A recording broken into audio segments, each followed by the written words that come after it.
Fuata sheria. Fuata sheria. How many of us, I wonder, wanafuata sheria in these current times that we have in the Republic of Kenya? Welcome to the 30th of January 2024. This is KUTV Rise Today. The edition that you're watching is Biashara Tuesday. Good morning to you, and let us know where you're watching us from, how it is where you are, the weather conditions, how you're feeling, internal, external. Do you have a cup of coffee, tea, your favorite beverage in the morning as you tune in to this exciting edition of Biashara Tuesday? This morning, I want us to focus on a couple of areas, but the general theme that I picked for this show is tunes, tones, and turns. A change of tunes, change of tones, and twists and turns, or a turn of events. From President William Ruto, and because we just sang there, Kufuata Sheria, the corridors of justice. 2 weeks ago, we were treated to a spectacle through the cracked halls of the now under renovation State House, where President William Ruto was meeting with the Chief Justice Martha Koome and other key stakeholders in government to discuss a key contentious issues between the judiciary, the executive, and the legislature. However, 2 days after that meeting, 2 court pronouncements have put President William Ruto in quite a tough situation. One is a ruling against the collection of housing levy, which already kick-started last year, and Kenyans have been contributing to this scheme that is supposed to provide low-cost, affordable housing to many Kenyans. Another one is against the pronouncement by the government in collaboration with the United Nations, the United States, and other multinational agencies to send police forces to Haiti to help out in the security crisis that they have over there. These 2 court pronouncements were not well received by the Kenya Kwanza government and the president, who vowed to continue disregarding the law regardless of the court pronouncements that have come out in the past few days. This is after renewing the constitutional vows and vowing to bring out a fresh war against corruption in the Republic. What will happen if we have a situation where the top leadership in the Republic is disregarding the Constitution and the law? What kind of country will we have where citizens will then take this up and commit crimes because, you know, a good law or a small law cannot come in the way of a good crime? And this is actually already happening if you put into consideration the rising number of femicide and homicide cases that have been reported across the country in the past few weeks. This year, we've been treated to quite a scary situation in various parts of the country, including as late as yesterday, where the body of a 20-year-old girl in Kiambu County, Lari constituency in Kinare Forest, was found after days of search, and she was found with marks of torture, sexual assault, and she was dead at this point. The president is yet to speak on this matter, as is the case of other members of the top leadership in the government, including women representatives who we hoped were supposed to be at the forefront of coming out against this. However, this past Saturday, women, thousands of them, human rights activists and Kenyans at large, came out in the streets to put out their voice against this rising case of femicide in the Republic. Who is to blame in this kind of dangerous situation that we are facing? The tunes and the tones of these women who are crying in the streets was broadcasted all across the country this past Saturday, and the statement was very strong: stop killing us. This is what the women had to say. Will these killings come to an end? We'll be having that kind of discussion here this morning as we wait for a statement from the top leadership and from the president himself, who's not in the Republic at the moment and has gone back to his favorite office, the corridors of the plane of the Kenya One, the private plane of Kenya One, which is now taken him all the way to Europe. The president is in Italy, in an Italy-Kenya summit, or in an Italy-Africa summit, where Italy has now called out for African presidents to have a collateral, or to have a bilateral conversation, that regards development between these 2 regions. However, this is also a change of tune, or a change of tone, from President William Ruto, who last year in April of 2023 was at the Kenyatta International Conference Center saying that no African president will honor an invite from a single state. However, we'll be sending out representatives as a whole of the continent, that the African Union will have representatives go to any of these summits or any of these summons from single state nations. It seems there's a change of tune or a change of tone from the president, who is now in Italy, and where this meeting is happening. and has been snubbed by other African heads of state. He's saying that this time round it's a bit different, that Italy is pragmatic and practical in its approach and it's not predatory as compared to other European nations. Is it his word that we have to take on this case, or does he have another set of tunes that he's also dancing to? Is he dancing to his own tune, or there's someone else who is playing the music that the president has been dancing to? He's going against all other African heads of state, and this is coming few days after we discussed here on Biashara Tuesday the kind of problems we're having with our neighbor. The president is not in good terms with most of our neighbors in the East African community, and now this is likely to extend across the continent. What will this lead to? We are not the only ones who are complaining with the change of tune and the change of tone, as Haiti is waiting for the sending of police personnel to help them with their security crisis. The United Kingdom is also complaining over the tariffs that Kenya is waging on the imports from that side of the world. They are decrying that there was a bilateral agreement between Kenya and UK for importation tariffs to be set at 25%. However, Kenya is now currently charging 35%, and they're saying this is because of that EAC common external tariff. That's a change of tone and a change of tune. How the UK will react to this is something that is up for us to follow through and also report here on Biashara Tuesday. Maybe let's take a look at something positive before we kick off the show. Over at the Music and Corporate Society of Kenya, from the CEO, Ezekiel Mutua, he says that there's a change of tune as well to this organization that is taking care of those who provide us tunes, who are the artists of the Republic. Previously, artists have been complaining that the disbursement from MCSK doesn't go anything above 2,000 Kenyan shillings. There's about 16,000 members who are registered to MCSK. This year, the budget to disburse to the artist was around 20 million Kenyan shillings. This was actually distributed last week, the highest getting to close to 1 million Kenyan shillings. And this is something unprecedented in the previous records of what MCSK has been disbursing to the artists. The lowest getting only 5,000 Kenyan shillings.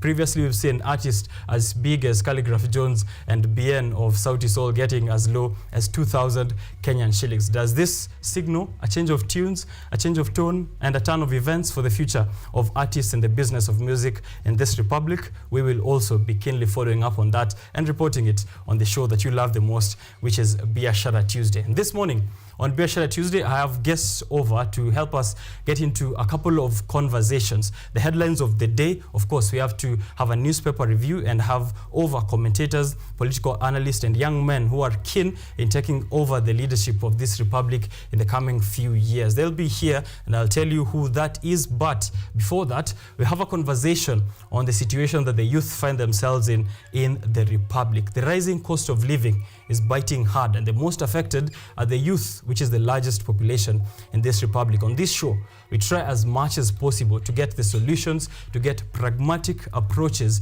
to how we can sustainably survive within the conditions that are there in the economy. I have over members of the Finance Society of Kenyatta University and an extra guest to help us get into this perspective. What ways can the youth all take a look at, or in what ways can we approach this situation to ensure that we are surviving? So if you're a young person out there who's unemployed, who's starting a business, this conversation is going to be very insightful for you. So you want to tune in to those good insights from the guests that we have here, and make sure that you're giving us your comment on all social media platforms at KUTV Kenya, at Richard_OKENYE. That's also where I'll be taking up any request, any question that you want our guests to answer, but make sure that you are following through all the way to 10 in the morning, because these conversations will be coming in throughout the show and much more that we have prepared here for you. I'll be going out to check out the roads, the weather update, what you can expect as you head out to work, and your places of business. Give us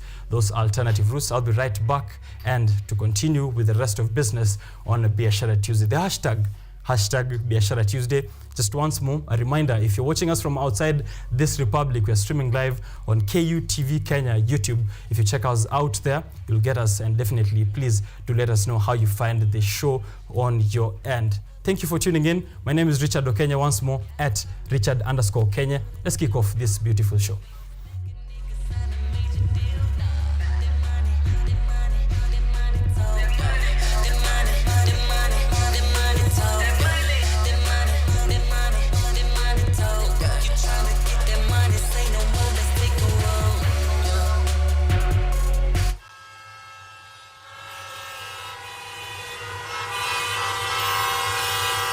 Other updates today, this morning here, I see 28 degrees Celsius highs today. At the highest, we'll have 28 degrees Celsius. At lows of 11 degrees Celsius, we're expecting a bit of rain. And this is in Nairobi and the environs where it's also Kiambu. So Kiambu and Nairobi, 28 degrees Celsius high and lows of 11 degrees Celsius. You can expect a little bit of thunderstorm here and there. So please beware of that information. Dress warmly as you go out tomorrow. Highs of 26 degrees Celsius and lows of 15 degrees Celsius. It's also likely to drizzle in a few parts of Nairobi and its environs. Thursday all through to Saturday, it's going to be very calm and no rains or thunderstorms or anything of that sort expected. It's going to be a warm day, 26 degrees Celsius, lows of 15 degrees Celsius across the 3 days from Thursday through to Saturday. So that's the information you have for the rest of the week in terms of weather updates. On the roads here, Matthew Routes informs me of the current traffic and transport conditions in the city and the environs as well. Jogoo Road, 6:30 in the morning, traffic has been building up there from Makadara Railway Station. Mwana wa Ali ako hizo sides anatuambia hivyo. William Ruto President Eskimo is asking you here on Twitter, saying if you're serious about your already if you're serious about your already failed regime, bring back Mr. Matiang'i, give him the transport docket and watch a Michuki stunt. Kipchumba Murkomen CS hajatusaidia sana. So that's what Eskimo has to say to President William Ruto, saying that former CS Matiang'i will handle these transport dockets. Well, do you think so? Do you think CS Kipchumba Murkomen has done work in this 700 million Kenyan shilling docket? That's the figure that has been put out by Kipchumba Murkomen in every of those renovations or in the upcoming levy that is proposing across major roads in Nairobi. So from Kiambu Road to Jogoo Road to Ngong Road, Kipchumba Murkomen CS on that docket is proposing that levies be increased or be instituted to ensure that you're collecting something to repair those roads. Do you think that the job is doing there as well, or as Eskimo is asking here on Twitter, President William Ruto should get someone else for that job? Those are road users and they're looking at matters of leadership as well. Clement anasema pressure ukuwa Thika Road asubuhi, we personal cars are driven ni kama watu wako na appointment na Mungu, acha nikae tu Busia. That's Clement saying here. Let's know what the situation looks like on Thika Road kwa wale ambao wako hapo on real time. What's happening there? Accident also happened here near Boya approaching Ahero interchange from Kericho around 3:20 in the morning. So kama uko Kericho Kisumu Road, please let us know kama they got help and what the situation looks like around this time. Someone mistakenly took some of my personal items at Naivas Katani in the luggage section. Please return them to the customer care. That's Ray Ayim. Yeah, we get that. It's not a traffic update, but it's information on someone who's out there on the roads and they forgot their goods. More information coming out of Mombasa Road this day. Unexpected smooth flow of traffic on Mombasa Road as well as on the expressway. So kama uko hizo sides, you should be enjoying your way as you go out to work. Let us know how it's looking like where you are, if you're in Mombasa, Kisumu, Kisii, kama uko Turkana, weather updates and also traffic conditions wherever you're at. Alternative routes that people can use. Watu wa Kiambu Road, how is it looking like for you over there? We'd love to know, and then we'll update you as the show goes on. Let me take a short break. I'll be coming up with my guest here on the show. We're discussing financial empowerment, but also some of the key issues that are happening across the Republic and the newspaper section. So don't go too far. I'll be introducing my guests and letting you know who they are as you prepare your questions. So therefore, don't go too far.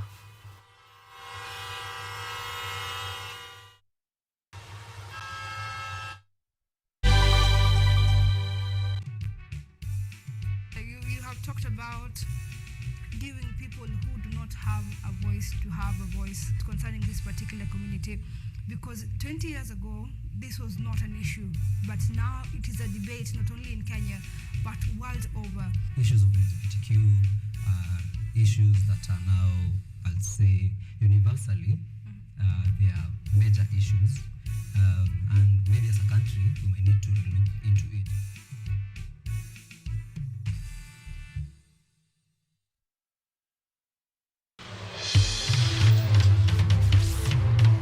Tunachimba hadi mizizi kukuletea yanayojiri. So mimi naomba tu serikali yetu ya Mungu libarikiwe na Mungu, iweze kuteremsha bei ya mafuta. Yanayokukumba tuna maizi, tuna kutetea sisiri. Ukweli ni speciali tukikupambia makala ya mwanamke mwake. Utasema hupendi mizizi ya habari. Nami Caroline Kimoi.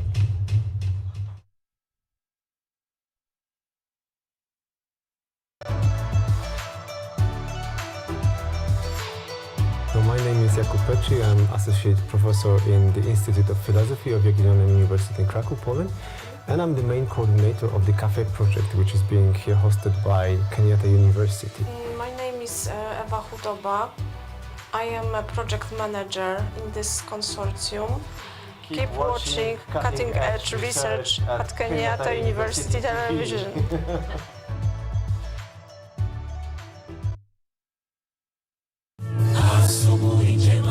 The fear of the Lord is the beginning of wisdom. The Bible says, when he spoke, then he spoke a parable to them, that men always ought to pray and not lose heart. Christ says, I stand in the door and I knock. Whoever hears my voice and opens, I will dwell with him. Like the moon, I will fade, but like the star, I will rise again. And though I fall, be rest assured that I will rise again. Go to the hospitals, tell them that God will heal them. Go to the prisons, tell them that they'll be free. Go to the crusades and tell people that Christ is coming, and sooner than the word itself, the second advent is imminent.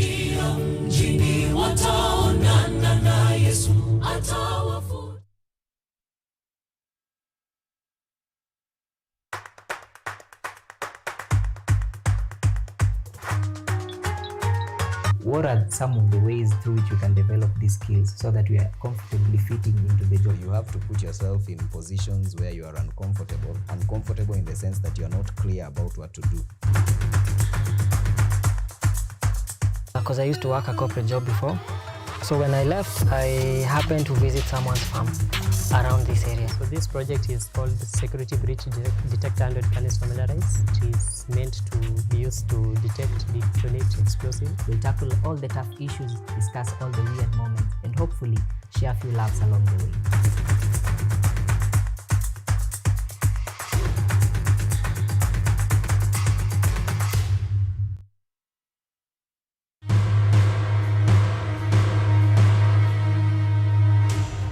Loving husband and father. Nothing is too good for my daughter. An ambitious businessman with a dark secret. A girl with a whole life in front of her, plunging into a marriage that she did not choose with the wrong man. I'm not ready to marry Zewa. But who is the right one? I love Nambi. A rock star, living the dream. But the babes keep chasing me, Agissa. It ain't easy being famous, especially with so many glamorous women around. A woman hell-bent on revenge. You will pay. Seductive, dangerous. She is a predator. Everybody needs it. Everybody wants it. They will do anything to get it. Love and wealth.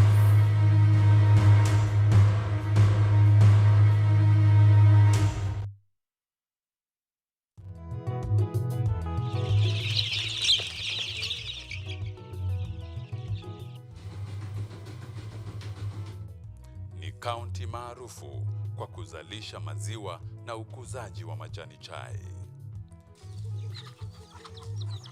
Pia, serikali ya kaunti inawahimiza wakulima kukumbatia mitindo mingine ya kilimo kuzidisha mapato.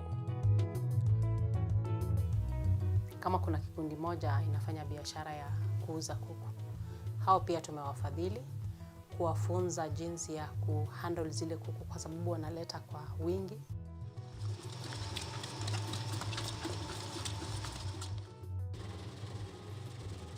Haya yote tunakuletea katika Boresha Kilimo, toleo la kaunti ya Bomet.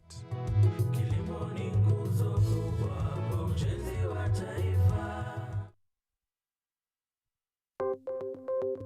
Maelfu na maelfu ya wahamiaji wakiwa na watoto kutoka nchi za Amerika ya Kati wanaendelea kuwasili kwenye mpaka kati ya Marekani na Mexico. But folks, I'm going. Thank you very, very much. I appreciate it. Thank you. Ni habari kutoka pembe zote duniani.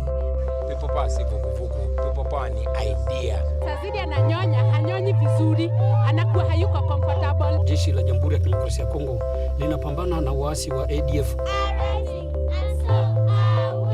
Kwa sasa wanatoa wito kwa mashirika, makampuni na vile vituo vya uchukuzi. Mambo mengi yatakwenda kama yalivyopangwa. Hapa ni kuna mmoja wa viongozi wa chama cha wavuvi katika eneo hili. Zaidi tunajaribu kuwapa chanjo ili ina boost ama inanyanyua kinga ya mwili, hiyo inaenda kupelekea kupambana na virusi. Ni Duniani Leo, Jumatatu mpaka Ijumaa, moja kwa moja kutoka VOA Swahili, Washington DC.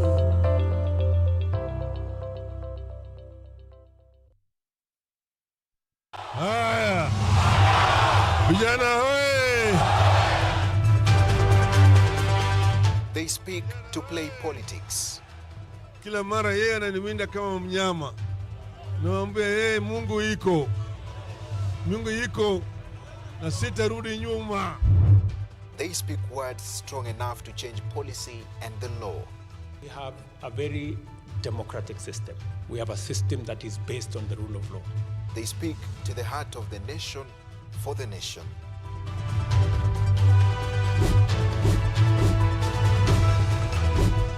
Simu imeleta mambo mingi sana. Mimi hata nataka ifungwe kabisa, na ifungwe hata WhatsApp na Facebook zifungwe kabisa. When facts get lost in all these words, we aim for the truth. Join me, Dennis Omondi, every Tuesday night at 9 p.m. as I serve you the news and speak to your leaders and their observers to establish nothing but the truth, only on KUTV.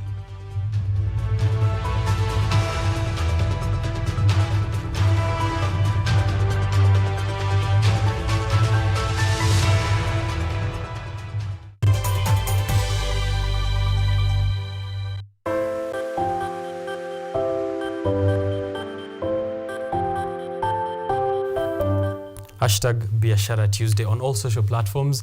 On X, the platform formerly known as Twitter. How many of you call it X, by the way, by now? I've tried to insist it on this show, but it seems my team members here don't want to call it X. I'm the only one. So if you're out there and are calling it X, let me know. But leave us a comment on X, formerly Twitter, at KUTV Kenya, at Richard_OKENYE. And thank you for tuning in to Biashara Tuesday, this fateful 30th of January, 2024. If you're tuning in for the first time, let us know where you're watching us from. The show already kicked off. We introduced there some of the stuff we'll be handling this morning. We'll be tackling key issues from politics, the economy, and a bit of technology here and there. In a bit, I'll be introducing to you the guests of the day. And with me on set will be CPA Martin Waweru. He's a managing director and engagement partner at Nitram Accountants Africa.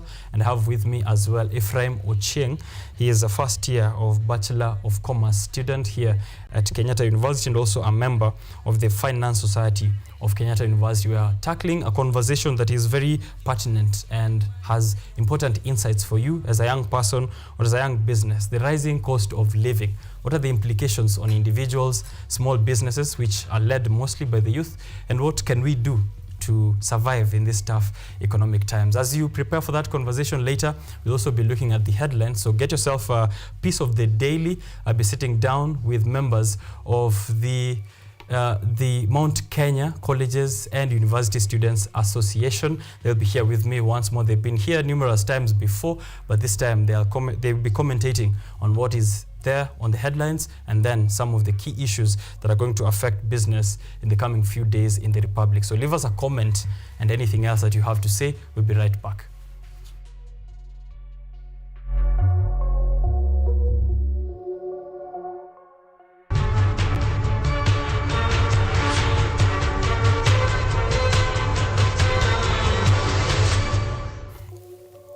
So many people today, especially the youth, are struggling to sustain themselves. Main reason being the increasing cost of living. Inflation rates are reported at 8.7%, and some of this are affecting us severely. The causes are ranging wide from the effects of COVID-19. We're trying to bounce back from that situation that shattered major economic centers across the world, but also staring at conflicts across the world. The Russian-Ukraine war, which is still ongoing. Over in the Middle East, Israel and Palestine are also engaged in that war that has been taking place since last year towards the end of 2023 and is still ongoing, a case that has been presented in front of the International Court of Justice. But the effects are being felt right to your doorstep. You don't have to look so far to realize the harsh times that we're currently facing. The depreciating shilling is also one of those contributing factors. So what do we do? Rather than lament, what do we do to turn around this situation? I have over here with me CPA Martin Oweru and Ephraim Ocheng. I'll allow them to introduce themselves. Gentlemen, welcome to the show. And then we can get into the conversation in depth. I'll start from the far end, Ephraim, and then we'll get to Mr. Martin.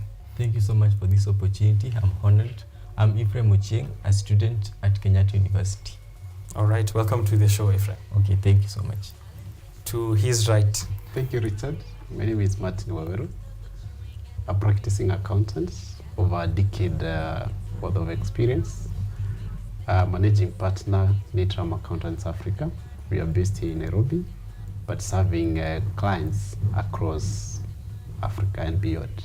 All right. Yeah. We are aware of the Finance Society of Kenya, which Ephraim is a part of, FSKU, and they are trying to ensure that these conversations on empowerment and finance are ingrained within the university premises and ensuring that students are getting knowledge on how to navigate some of the economic situations they will face or eventually get to participate in after school. Could you let us know a bit of about Nitram Accountants Africa and what you're up to? Well, as a practicing accountant, our main service is accounting, outsourced accounting services. Then after you offer accounting, you can also offer audit and assurance. Audit is big because there is that which is statutory, there is internal audit, there is agreed upon procedures for forensic audits, for example. Then you can also offer tax advisory. Tax is wide, so it depends which area. And then maybe other advisory services for business growth. That's what we call business development services. So we have clients across the different areas of economy. We have service, we have manufacturing, we have retail, we have professionals, we have institutions, both for profit and not for profit. Okay. Public and private. Yes. All right, that's a wide range of services that you're offering there, which means you are very relevant for this conversation. Let me start straight from a question that I have myself, which is, and also I think many of the youth will relate to. We often ask our elders, was it like this during your time? Yeah, and you know, I know your time as a youth isn't a long time ago. You still look like a youth, probably are. I'm not so sure because it stretches to 35 and you don't look anything above 33. But was it like that when you were, let's say, 23, 20 to 25, when you were in the prime of your youth? Were the times as tough as now, or is it getting worse? May I say that there is always time for everyone. The youth of my time is different from the youth of you today. And the challenges keeps on evolving. As we were growing up ourselves, we were like, we had harsh, tough conditions to school. But it also depended on your upbringing, your background. So for those who grew from the up country are not the same as those who grew in town. But maybe without so much of disposable, so much to them. So the challenges were different. But what then is the difference is from my observation is the proactiveness of the youths of today. For us, I feel like we were self-driven. We were more creative compared to the youths today. And especially now that I am actively in the urban, I can see how the urban youths are. And especially now also when they come to look for opportunities, either for internship in our office or even the church, the active participation where I worship, I can tell the youths today are not as active as we were. So that's one of the challenges that I would say I have observed, and that affects even the next phase of life. Okay. Yes. Ephraim, if I can get to you now, you're in your first year of campus, which means you're not yet a taxpayer in President William Ruto's spreadsheet. Yes. You've though interacted with the economy here and there. Can you feel the tough times, the tough conditions that Kenyans have been talking about for the past couple of years, really? Yes, sure. The economy is tough, and actually, as a student in Kenyatta University, we feel it. Yeah, economy affects everybody, from the young children to the adults. So definitely, I'm feeling the hinge of the economy. On a personal level, what areas can you point out that you've noticed hapa economy imenifikia? I don't know, maybe you've reduced your smokies intake, or have you reduced your budget? In what areas is that visible? Yeah, especially on food. Yeah, on a daily basis we require food. Yeah, so you find that the prices of basic commodities such as food has increased. Yeah, also on housing. Most of the people, of the students who commute, yeah, the price of rent has gone up, so they can't really afford, especially most people, so they suffer. Right. Yeah. You don't necessarily need to pay taxes to feel the pinch of the economy, because still it trickles down to everyday need, and expenditure. You mentioned that there's a difference between the youth of your day and the youth of my day, which is you are more self-driven, and you could do things without the need for so much guidance, because you're understanding the kind of situation, the kind of background that you're coming from. If we take a look at the statistics on unemployment today, can we blame the youth of today on the lack of drive and energy? Because there's nothing much for us out there. Can we blame them, really? Yes and no. Before we came here, we had a discussion with Calvin, and it has always been a big question to me that why spend 4 years standing, and then you spend like 1 year plus tamarking, looking for opportunities.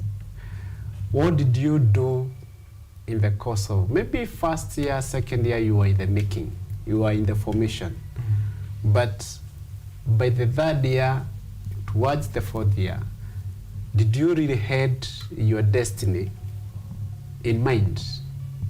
Did you prepare yourself towards your destiny? For example, you are a BCom accounting. Today, I've interacted with the sector players, and they are talking of dual training, especially from the TVETs. And those are more of artisan courses. By the time maybe a TVET course is 3 years, from the first year theory, the second year now you are half class, half in the industry. By the time you are through, you don't have to kind of be taken afresh again. So dual training. For our professionals, the accountants, are we taking advantages of the long holidays? That a holiday is a month or so. Do you have somewhere you can go and volunteer to learn what does it mean to be an accountant in an office?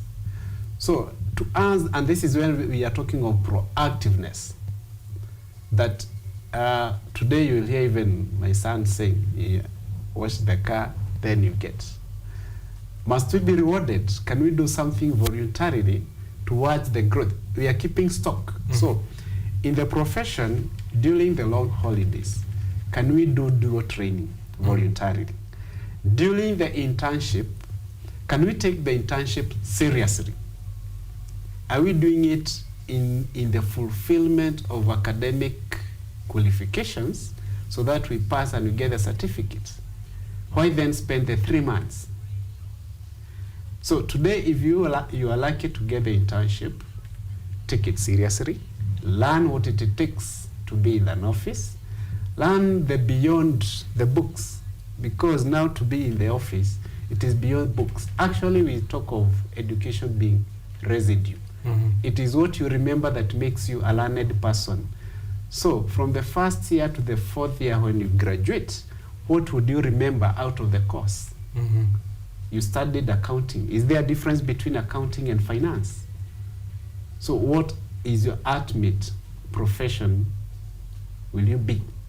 Is it an accountant? Is it a finance person? There is a difference. So have you worked towards being an accountant, towards being a finance person? So I would say yes that I would blame the youths because they are not taking that. But then also on the other hand, that's why I've said 50-50. Do they have mentors beyond their parents? Do they have professional career mentors that by the time they're in the 3rd year, you guys wake up, take things seriously. This is the dimension that you should take towards your career. So we encourage both the mentors, the parents, to be more proactive, more aggressive towards shaping the youth's career destination. Right. Being proactive. Ephraim, I am going to shoot this next question to you, and it's coming from also a conversation I was having again with some of my team members here at KUTV. And we're discussing the generation that's coming up, the famed Gen Z. And there's a lack of that proactive approach, initiative. We don't want to volunteer.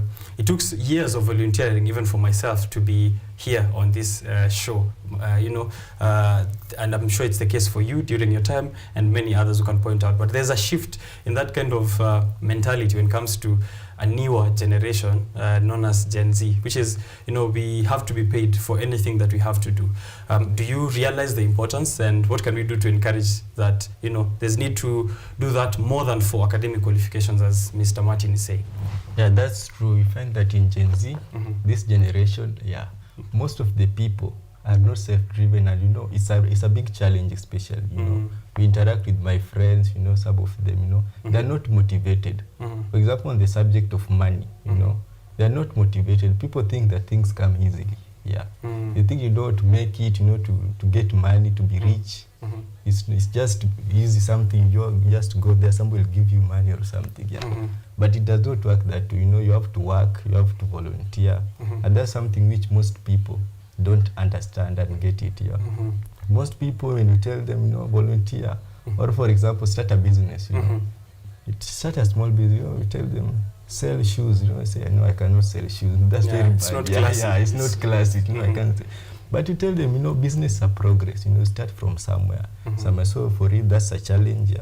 And my encouragement, or what I'll tell them, you have to. There's a step to everything. You have to start from somewhere. So when it comes to this topic, they have to start. For example, in business or even in academics, you have to be focused, and you must know the destination. Where do you want to be? Okay. And then when you know where you want to go, now you start prepare yourself and package yourself in that direction. All right. It's going to be several steps. Shall I pick it up, Mr. Martin? Yes. I from the start, we were talking of how they are feeling the harsh economics. For him, he's not working. He is dependent. Or maybe he's dependent from the parents' perspective. He's being supported by the parents. So it is mostly on the parents that the tough economic times has hit. And for him, you see, and especially in the middle level income families, where maybe the children have not had the sense of lack. Wanaitisha wanapata. So now you ask and you are told, there's a delay of a kind. You don't have that patience to wait because maybe you are not feeling. What do I say now? It's the high time that the youths get to know what are my needs and my wants. So because everyone must now kind of reorganize themselves to fit the budget. So the basic needs, once they are met, then the wants can be shelved. It's not a must. And maybe for the youth are in the wants. And that is why, because the wants have not been met, they say it is tough. This conversation goes, it's more painful to those who have what we may call fixed income. For example, a salary. With increased taxes, and the government must continue taxing or collecting taxes, because government does not do business. Government facilitates the environment, creates a favorable environment, but also at the same time should be fair in introducing the taxes so that they are gradual, not at once. For employees who are dependent on the payslip, that does not increase. So the higher the deductions, the lower the disposable income, and so the minimum of wants that can be met out of that payslip. Business is different because business has fluctuating levels of income, and as such, maybe as a partner, you're entitled to a salary or even drinks, but it is also dependent on cash flows into the business. So you may say that it fluctuates. So you're able to meet your needs, and at the same time, you may accommodate a level of wants. So if I have a child that I'm supporting, a youth I'm supporting to provide food, clothing, and shelter at the university, I'll be able to look for a reasonable premise to accommodate them. But you may find that they also want the upcoming hostels, which the parent may not. So they want to be with other equal, with their peers. They want to live their life that they are not able to, and so they want so much of pocket money. Is it to meet the basic needs, Mostly or not. wants? Exactly. Yeah. So even if they are saying, they are assisting us to say harsh economic, but they don't have it. They don't really feel it. Because even the money they are spending is not their money. Yeah. It's the parents' money. So be easy on us, the parents, by putting lower demands. If, for example, here in KU, we have Kawasukari, we have Ruiro, the vicinities. So, and they're affordable houses. Yeah. So we don't have to go all the way to TRM, where we are to live in Mirema. Exactly. The high ends of the hostels. Yes. So be reasonable. We reason together so that once that time is up, we are good to transition. We start small, we grow. Ephraim, that you reduce your wants and therefore focus on the needs, because the parents are the ones who are feeling the harsh times at the very first level of it, if I can put it as so. And I'm trying to remember my time. Maybe my parents were strategic in their squeezing of the amount of money that they were giving me, which led me then to try and volunteer here and there, kujituma, ile wanasema kujituma. Should that be also maybe a strategic move from the parents, wapunguze hiyo pesa kidogo? Yeah, it's a strategic move, which is really important, because when you have to train people the hard way. During even in high school, when I was you are trained the hard way. Yes. You are prepared. When you pamper somebody, you give him money. He thinks you'll always receive. So you have to limit the money. You have to take this money for food. Yeah, this only for rent. So that you can plan, you can live within your means. The problem that we are facing, especially as youth, is that people don't want to live within their means. You find that your parent is giving you this amount, but the lifestyle a youth wants to live is way beyond what they've seen in campus. Yeah, way beyond what they have. So that's the main problem. Because that's why you find that many challenges facing the youth. They complain, they're stressed, because the life you don't want to live. You can't have 10,000. You can't be having your parents gives you 5,000 even in a month, and you want to own a car. You want to go travel, to go to Mombasa. in Nairobi every weekend you want to go to, it cannot happen, you know. Yeah, it cannot happen. Haiwezekani. You know, so that's the big challenge. Live within your means. That's a very strong statement there. Mr. Martin, the youth have been advised to create jobs instead of over-reliance on getting jobs, which means they start their own businesses. And Ephraim was pointing out it's important to start low, not be ashamed of any venture. I know in campus within Kenyatta University, many students who sell sweets, sell shoes, sell clothing items, even within the hostels. How feasible is this approach, given we've had this rhetoric for years? Create jobs. I'm sure even during your time you were told to not rely on jobs and come out here and create job. How feasible is it over the years? Is this something that the youth can take up, and is the business environment favorable even to consider it? As a practicing accountant, I'm not really I am a business person by virtue of I did the ideation of my business practice, and it didn't start from a business plan. It started from, after a business ideation, you get into what we call a business model, which is totally different. Actually, yesterday I was reading my month book, How Google Works. And it was saying, those businesses that start from a business plan, they are planned for fail. Okay. Because people think that business is done on paper. On the ground, things are very different on how business starts, run, operate, and they thrive. Start small, you grow big. People tend to think that you will work, or people say niko jua kali. But those who talk of jua kali, later on they realize that the business they thought it was a jua kali has grown out of proportion, and so it requires more input than they ever thought. They thought that it is for myself, I. But you require an assistant, you require premises, you require systems, you require structures, you require even policies to run that business. You require people to support you to comply within the regulatory framework. And as such, and how do you start a business? There are two ways.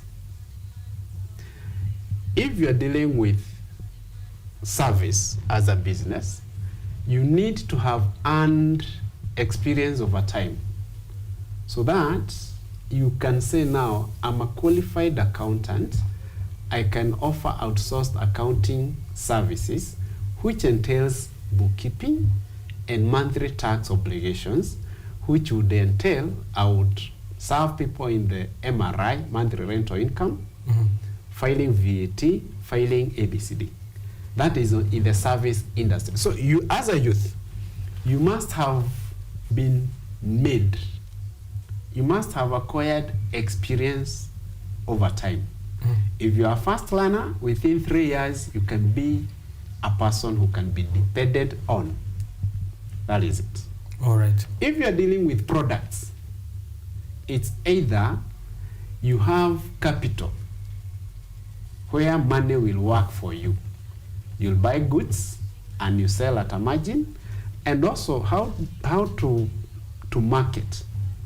For products, you have to know your market. You have to know your niche. Who is your target customers? So how do you start business? Two ways. Either from product perspective, you need capital. So do youths have capital? If they don't have, let them be employed. Let them gain experience over time. Let them save.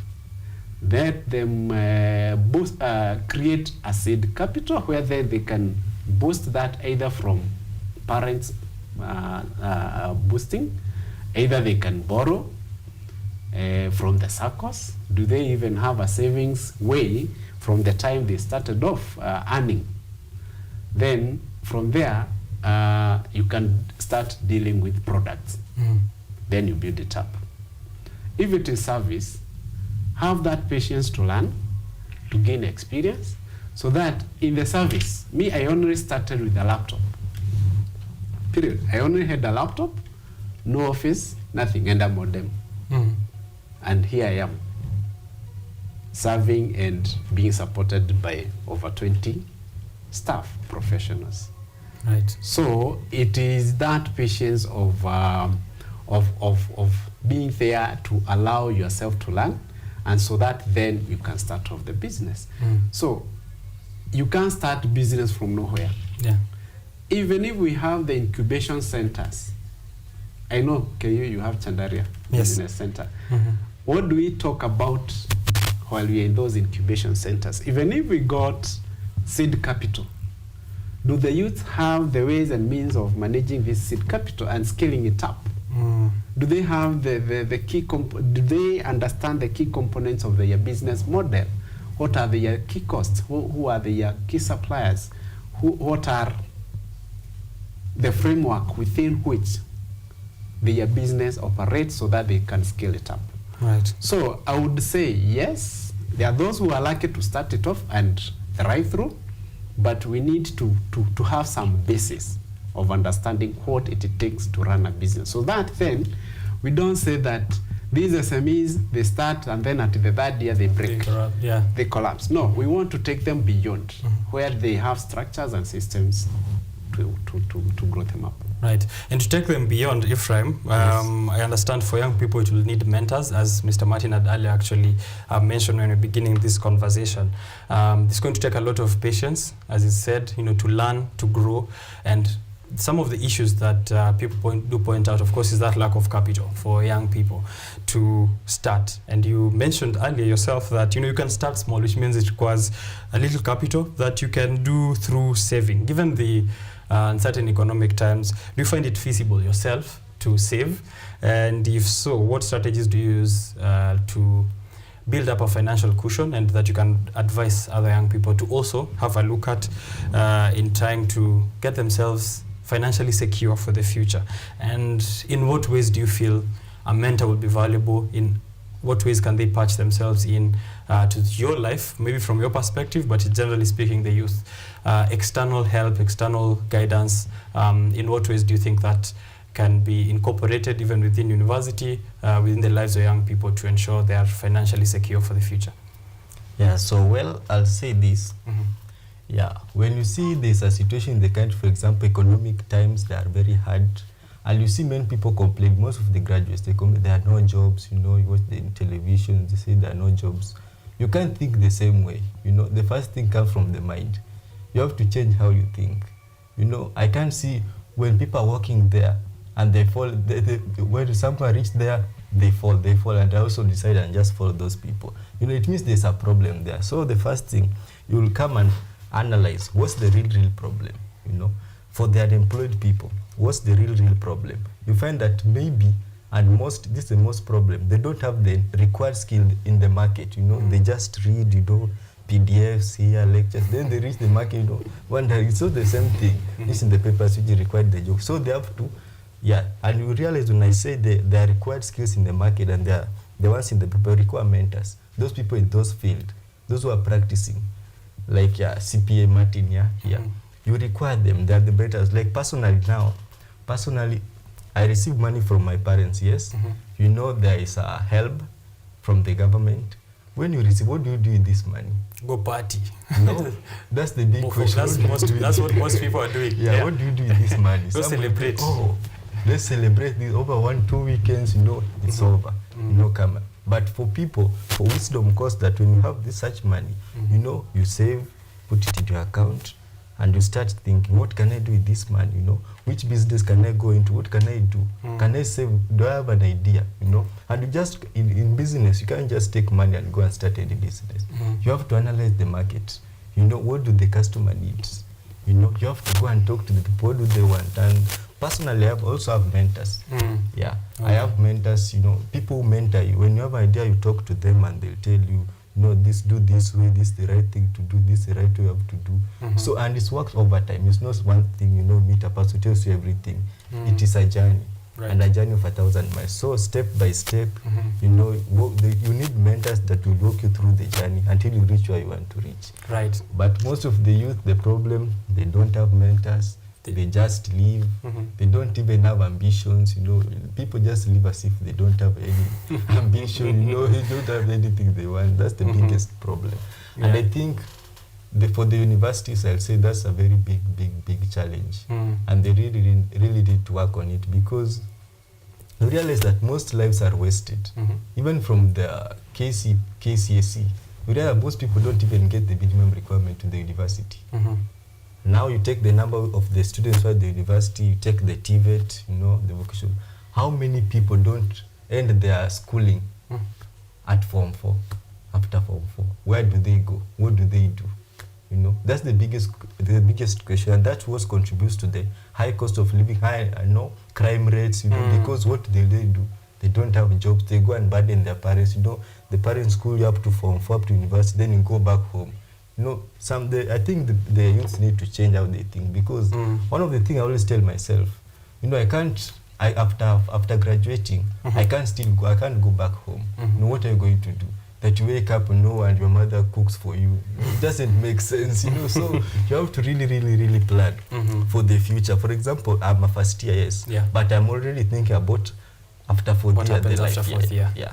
What will I do? How can I make my money and try to be independent? You know, I stop being dependent from my parents, you know, the government. Because I always say, you know, you watch the news, people are, the government help us. There are no jobs, there are no jobs. And, you know, the president just a few days said an important thing, that, you know, jobs cannot come for you. You know, you can't just sleep at home and do the job knocks at your door. Come. You want to? No.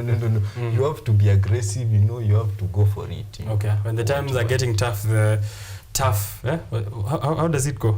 When the times get tough, the tough get going. Yes. Yeah, the tough get going indeed. Mr. Martin, there's something you mentioned there very important, and I'd like it to note it, which is this increased cost of living leads to irrational decision making among the youth, and that's what we see when he's saying, you know, crime rate here and there, and security concerns, because this is a large number of people who are idle. They do not have much to do, and they can only resort to some of those shady activities. And there's that also gap or disregard for mentors that he's saying. What could be the issue? Why is it that there's now a lack of mentorship in this current generation, and how can we turn around that situation? I previously, before getting into high school even, mentorship was such a big thing. We used to have mentors come into school to give talks. We used to have students paired up with mentors. I don't think I'm seeing that much of late. I may not have the statistics, but I'm sure, you know, if you look around in campus, if you're a young person, if you ask your friend or 3 to 4 friends, how many of them have mentors? Probably close to none. What is the cause for that gap, and what can we do to make a change in that? That is on mentorship, but also on that issue of irrational decision making, which leads to crime and some of those other activities. May I say that my observation is that, and especially from an accountant in practice, I've been there in practice, active participation, interacting with my seniors in the profession. May I say that the youth have forgotten that the river has never changed its course. And it will never. So when you go down this side and you see Tana River, the Sagana River, it has followed that course years over years over years. The youth of today, by virtue of maybe studying, they think that they will change the way things have had been done from the past. And as such, there is that tendency of the parents giving up. You're being talked to, and you don't listen. Sikio la kufa, and then they forget asiyefunzwa na mamaye hufunzwa na ulimwengu. Juzi pia wamesema hata usipofunzwa na mamako bado ulimwengu utakufunza. The only problem is that when the ulimwengu is teaching you, it will be merciless, it will be very harsh, it will be very tough for you, and you may end up losing your life. So why should you then lose your life? What is your purpose? So that proactiveness. So we need to start saying it now as parents, as the mentors, not waiting. I'm happy with my young brother here that from first year he is able to see where he is headed. If he gets a mentor now, he will see the advantage of what we are calling dual training as time moves on. Because I also have other things that I'm doing, and as such, I don't want to be a mentor of a person that I'm pushing. You need to make work easier for me. If I tell you, explore this area, you will need to know, or you will have to have the question of what next course of action? Why did he tell me about this? Why? The use of gadgets is kind of exchanging the platform of continuous engagement. And even if you are in the gadgets, what are you doing on those gadgets? Are you on social media just to follow people, the socialites are here? Or are you doing research? I can say, I also use my phone. And majority of the people I work with in the office are between 24 and 33 thereabout. They are still youths. And I have always challenged them. Anytime you see me post anything on the office platform, it is for you to explore the knowledge beyond what we do, because we are in a very volatile times where information is keeping on changing, and you must remain relevant in what you do. So what value are you adding to your career? Is it the only thing that you read that you are keeping to yourself? So what research are you doing so that you add value to the day-to-day work that you do? As such, mentors are there. Some of us, especially, I'm a Beacon Boy child supporter. So I want to see boys who are active in their doing. I want to see an all-round young man. If it is in the office, for example, I don't want just to see you that you can only handle the laptop. I want to see that you can say something in the office, it can be fixed. If it is your drawer, fix it. So we have the basic tools, the screw, the spanner there. And as such, it means you are not round coming up man. Where it demands a professional will make the food come. But we don't have to call foodies for everything, even in our own very homes. So we need to see that the encouragement of mentors towards you, the youths. He mentioned about the skills of employability. Yes. There are professions, there are industries that demand a certain way of presentation. I've seen graduates coming to look for opportunity as accountants, and you ask, where were you headed? Were you going to the market? Or were you going to someone's office? Yeah, they're dressed up like they have a, exactly. a bullfighting race later. If he's a young man, he's in a round t-shirt, drawn all over. When you look at the shoes, they are sports shoes. They even don't have a belt. How presentable are you? Are you being prepared? This is the work of a mentor, that as you get up, and that's why I said from the first year, second year, he is in the years of formation. Yeah. That year you must be real to your destination, career-wise.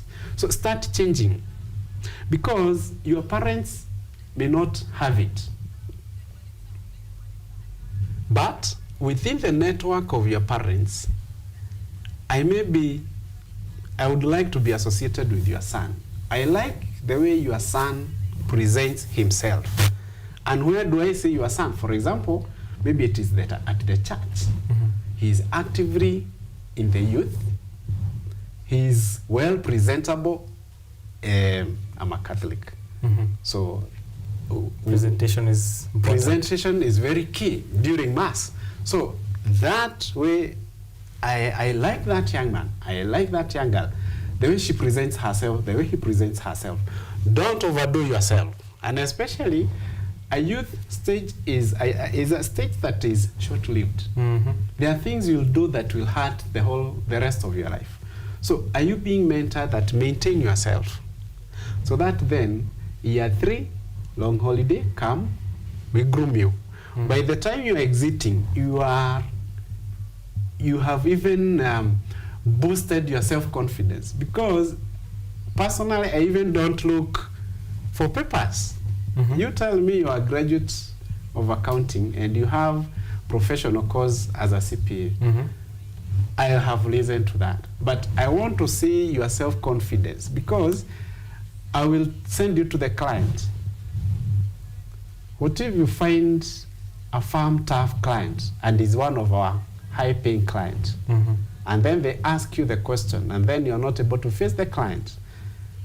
So how do you start developing these skills of employability?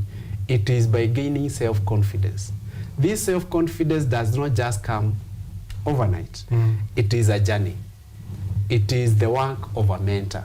So have you learned this? So the work of a mentor is to go beyond the books. Right.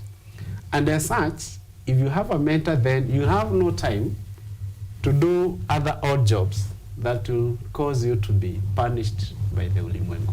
Yes. Wasifunzwa na mamaye, nafunzwa na ulimwengu, na hata bado mama akikufunza ulimwengu haujali tu bado. Exactly. Utakufunza tu. Yes. Let me get back to Ephraim as we head towards the last few questions I have here. Technology, he mentioned, of course, that this is a generation that is very much in the gadgets. We have all the social media accounts, from Facebook to TikTok to Threads. There's a new social media app coming up, tuko na account pale. YouTube ikifungua tuko pale. We always have to, check out information on every platform. But what are we doing? That's the good question that he asked there. How are you using technology yourself, Ephraim, to empower yourself for the future and for the present, and how more can we do? And the other side of this question is on the threat of technology to the future. I'm not so sure how much far you've thought about it, but there is a recent conversation on artificial intelligence. Just like I'm sure during Mr. Martin's days, when faxes zilikuwa zinatolewa, now we are going to email, and then the automation of some of these jobs of previous days, now replacing a few of those workers here and there. Do you feel a threat, or do you feel there's a way you can integrate it also to thrive as we try and ensure that we are prospering in economic times, however they are? Well, I'll remind the viewers of the point on generation. During you have to encourage, you have to appreciate the times that we are in. For example, the time of technology during this our generation. Things like phone, I was being told, during that time, the old times, they didn't have phone like everybody has a phone, high school, everybody has a phone. So the most important thing is how you use it. This one gadget, the phone, has a lot of importance. For example, if I want to research about a company, I don't have to go physical. For example, a company, maybe let's do it Google. But I don't have to go and visit the offices there in US or somewhere. I just go to the phone, the website, search Google, and what do they do. And that's the importance of this thing. And most of these people, they're just using the phone. For example, those social media. Person will go to the Instagram, like photos, just like, post, just there. And at the same Instagram, companies are advertising for opportunities, There are reels, they advise them, people advise people, the podcasts, they discuss about financial literacy, important things. So, you have to limit yourself, When you have a direction and a purpose that you are fulfilling, you'll always find yourself, you try to align, yeah.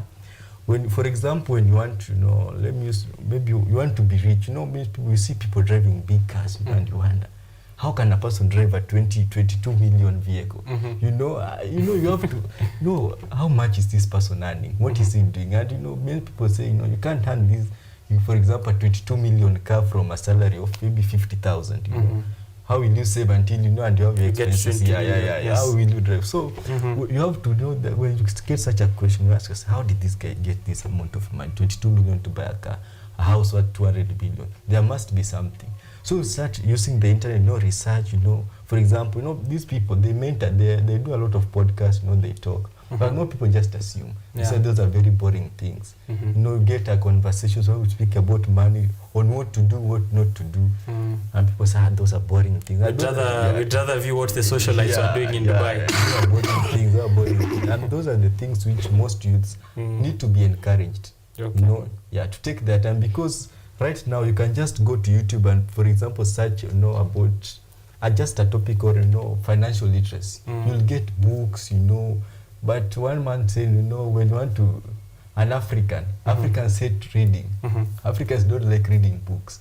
When you just put something on paper, they won't read it. And that's the problem with our generation. People don't want to read.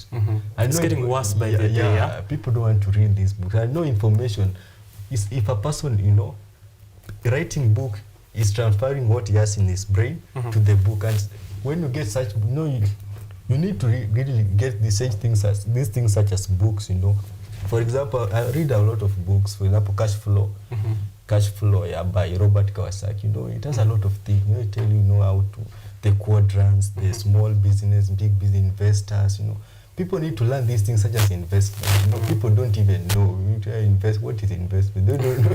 They don't even understand these things. So, we really, really, really need to encourage, and I would really encourage the stakeholders. Those people already in business, they're successful in the professional, they should also consider this generation, because baton is passed, like the economy, is transferred. You can't just say, a new regime comes and starts afresh, it's passed on. So that's a really important thing. So I think the mentors, the people who are willing, they should also come and locate those people who are pushing themselves. All right. Those people seem they want to get it, they want to learn. Those people who have the drive, locate such mentor. Because if you change, for example, I'm Ephraim, I have my friends, my classmates, the hostel people. So if you mentor me, I also tell my friend, hey, this is what I was told. This is what I was told. Let's do this. Slowly start impacting the environment. You realize that you have a circle of goal-oriented people. That's how we change the society. Nice. That's very nice. Very well tackled there, Ephraim, actually. And you've handled another question that someone had asked, which was who should approach who? Is it the mentor or the mentee? And, of course, the mentee should have the initiative of looking for a mentor. But, there's a call out from you, from your perspective, that also there's need to identify these young men who, if we don't identify them earlier, kuna mtu anaweza wapoteza. Alafu by the time unaenda kumchukua ashapotea mbali. Isn't it hilarious or ironical to you, Mr. Martin, when this is a generation, as you said, has the most information. Information is volatile, it's changing. So they have, or we have, because I'm still in that generation, we have so much information available to us with our gadgets, with books, but we are the least informed generation at the very same time. Why are you least informed is because maybe your focus is on the areas that are not, the areas that does not matter in your making. So if you are to follow the socialites, for example, and you need to get to know the emerging issues in your area of practice, how then will you know? But if you asked about the whatever, the top, what is trading, you are, any gossip, you're there. Any gossip, you are there. So, may I say that it is us who will need to have the self-drive. The creativity and innovation around, because at the end of the day, you'll have to stand. And you have to make your life count. You have to be productive. So, however much you will be supported by your parents, how will you take yourself to the next level? How do you rise above your peers? So I want to challenge as we wind up that mentorship conversation, that we need to be self-driven, we need to take the self-initiative, we need to be creative, and as he is calling upon the stakeholders. The government today is talking about enlarging the market. We are talking Africa Free Trade Area. Have we prepared our accountants? Have we prepared our graduates that they can plug and play in any African country as an accountant?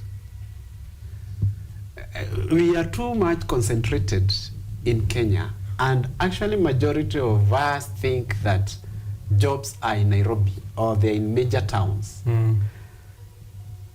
But we have other opportunities even in other developing countries in Africa. So when we are even talking of one currency within Africa, when we are talking of those African countries, when we are talking of developing partners, supporting SMEs across East African countries. For example, I always tend to follow up those organizations that have footprints in different countries. And they say, we are supporting about 400 women enterprises. The question I ask myself, at the very minimum, is that they need at least one accountant or a bookkeeper to support those enterprises. Have we mentored our youths that they will be ready to explore those opportunities?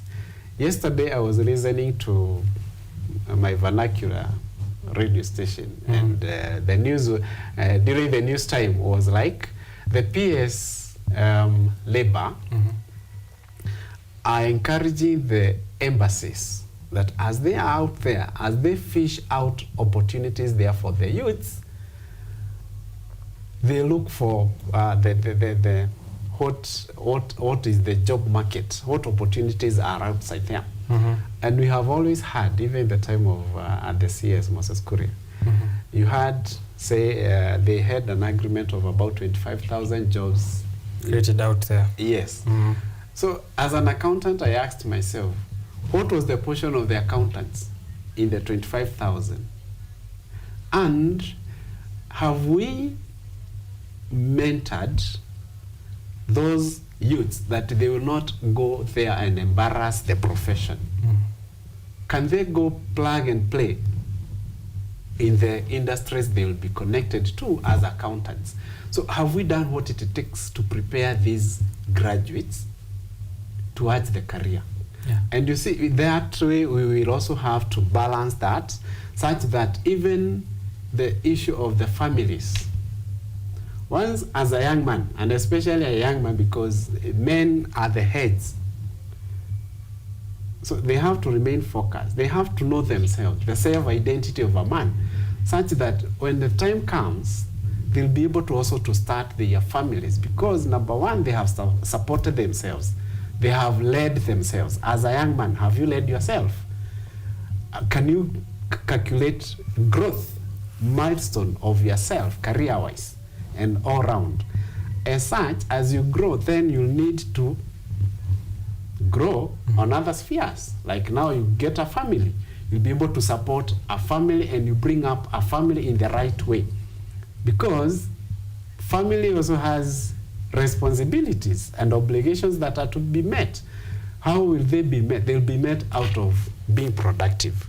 So we grow, we expand the boundaries, we be ready to work out of Kenya, and that is where we are going. So because we are expanding the market. So that mentorship need to be all round, not just matters profession or career, but even to be the real person, the moral person that we need to see out there. To be able to plug and play, as you've mentioned there.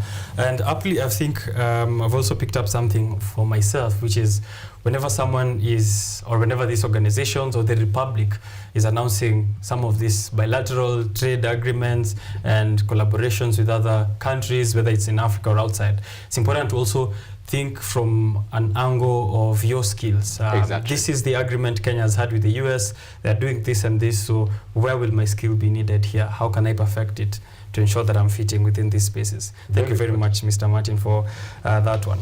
And I have here someone from our YouTube stream, KUTV Kenya Live on YouTube. It's Boaz. Boaz is watching from Juja.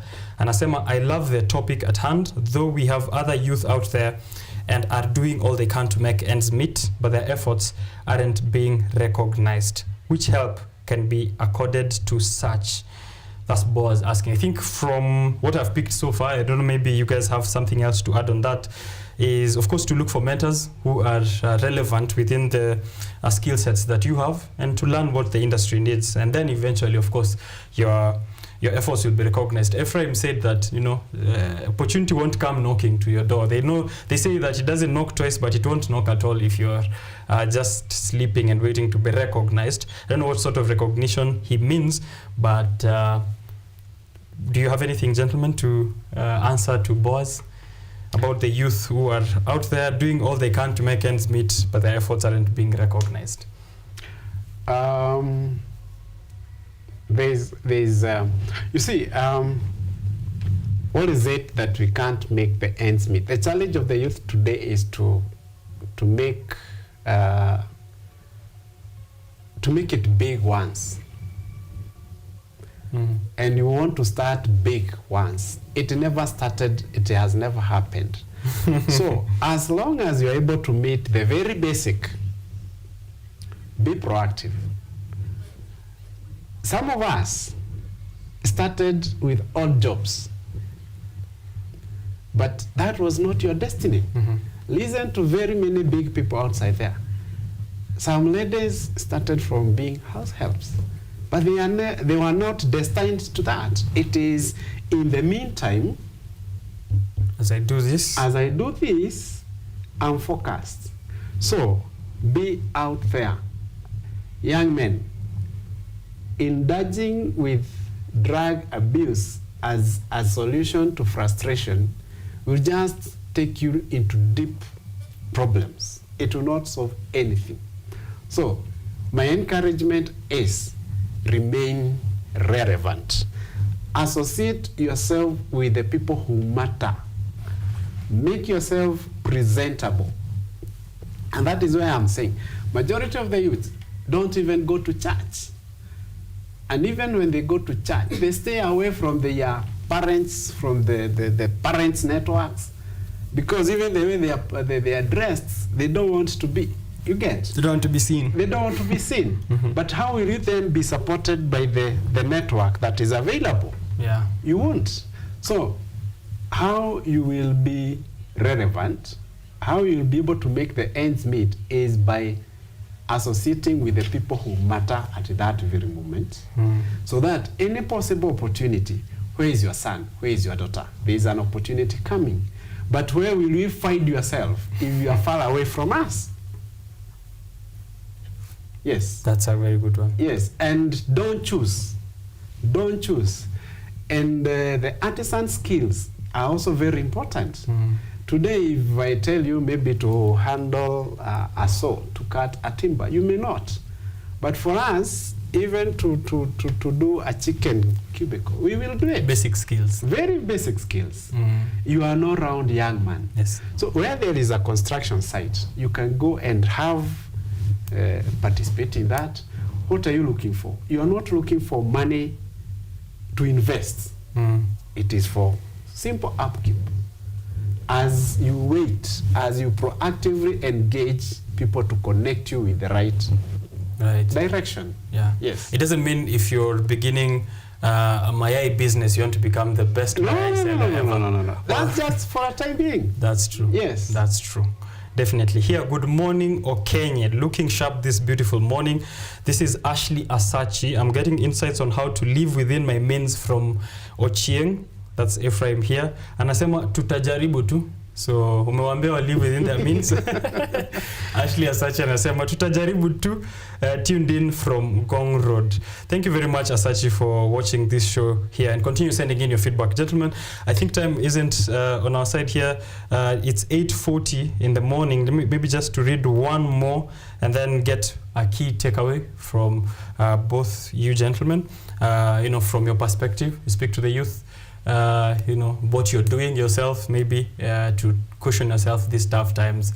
Mali umekata expenditure, tuambie ile pia sisi tutoe smocha kwa list, and then Mr. Martin can give us also one takeaway. Charity Njoka, great discussion, CPA Martin. So Charity Njoka giving a shout out to Mr. Martin Waweru here on the set. I'll begin with Ephraim. Utatumalizia hapo. Invite people to FSKU also. You've just come in. I think it's your second semester. When did you join FSKU? Yeah, in first semester. First semester. Nice. So for those who are yet to join, please let them know of the exciting things that happened there, and then we get to Mr. Martin. Well, my encouragement to the youth is this one.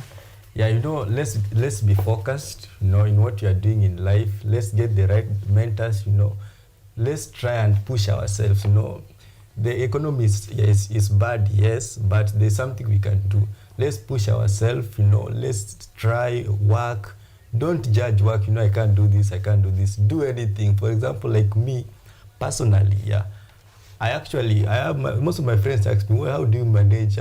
In Kiswahili, they say, show us your ways, show us your ways. Show us your ways, So you have to be aggressive. For example, you have to run a bit. In the first semester, for example, we learned something personally, with my friend. You realize that most people are lazy, the Gen Z. You don't want to wash their clothes. And they said, then we can do that job. You bring your clothes, you give us a small fee, you go to the laundry, you bring back your clothes.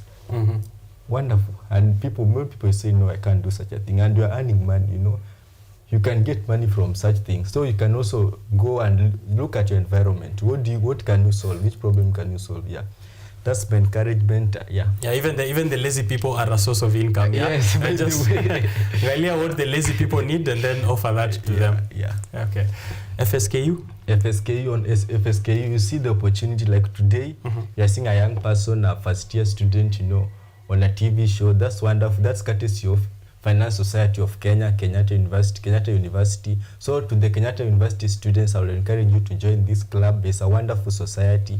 Yeah, it has a lot of opportunities also for internship. Yeah, and for mentorship. It links you from the student aspect, from the community to the corporate world and the marketplace. So I'll encourage all of us. And also, even if you're not in Kenyatta University, you can liaise with us. Yeah, and we'll help you and reach you. Okay. You can reach out and we'll help you. All right, that is Ephraim Ochieng. Thank you very much for the very insightful tips umetupatia hapa today. I've really enjoyed some of the points that you've made here. Mr. Martin. Thanks so much for this opportunity. It's a platform that that one would always say in fullness of time. You would always have a platform to say that which you have always thought in your mind, and that has an impact. Number one, we used to have what we call career guidance.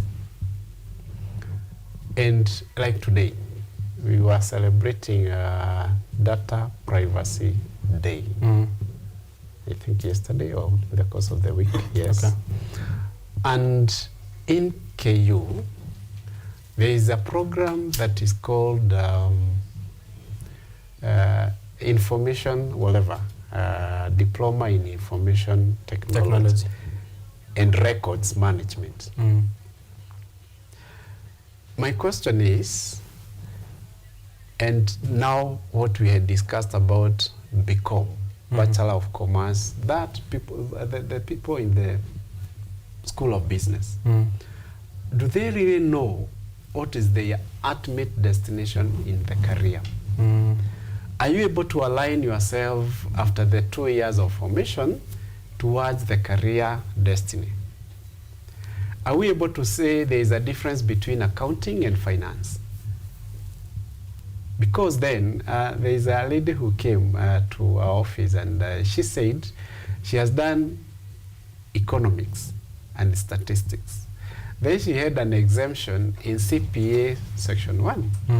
And she says she's aspiring to be an accountant. So I asked her, what confirms that you are an accountant? And she says, I am passionate. Passionate must be confirmed by something. Yeah. So because you are an accountant, you have proved you have a professional qualification.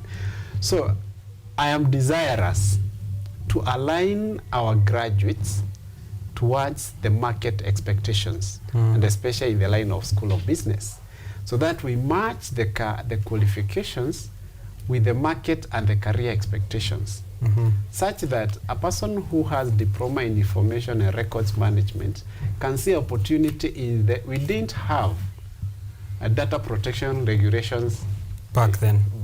Yeah. But who will be part of this? So as accountants, we have a program that is called Graduate Accountant Skills for Employability, which is an 8-week program that we mentor the graduates to align them, to sharpen their skills towards employability. So we go beyond what you studied. We go beyond the theory, and so we boost your self-confidence to face the market. And once you face the market with the confidence at the entry level, you'll be able to scale up and you're able to sustain. And then once you gain experience, now we talk of money. And the rest is history. I like how that ended there. Once you get the experience, you get the money, and the rest is history. You'll never have to talk about the harsh economic times or the cost of living, because now that's history. You have the money, now you can focus on delivering your skill sets in the best of your ability. Thank you very much, Mr. Martin Waweru.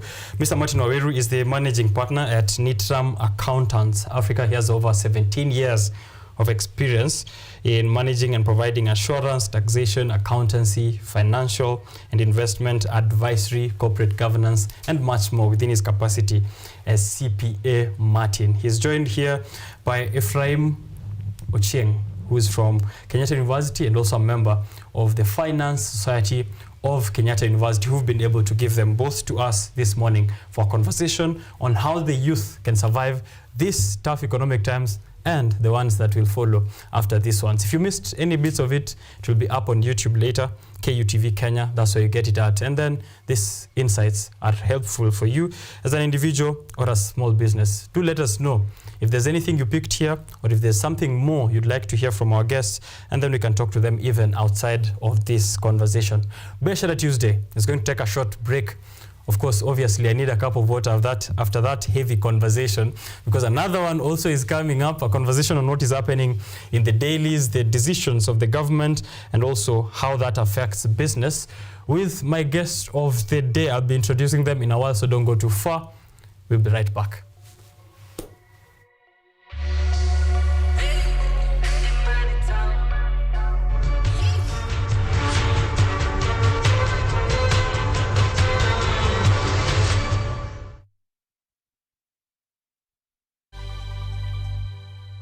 Kenyatta University Career Week 2024, starting Saturday 27th of January to 2nd February 2024.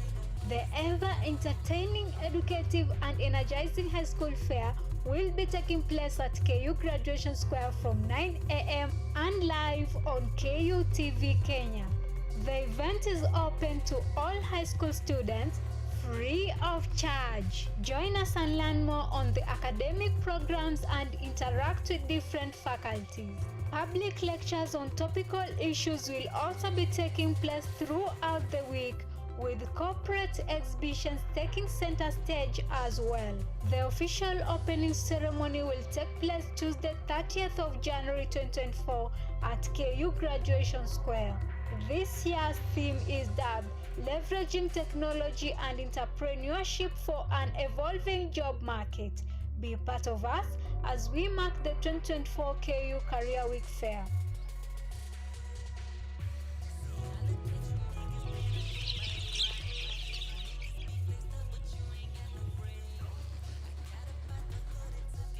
Ni kaunti maarufu kwa kuzalisha maziwa na ukuzaji wa majani chai. Pia, serikali ya kaunti inawahimiza wakulima kukumbatia mitindo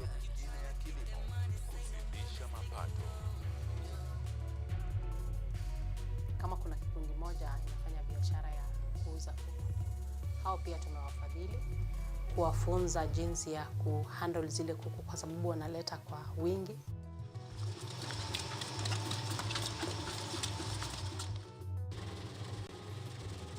Haya yote tunakuletea katika Boresha Kilimo, toleo la kaunti ya Bomet.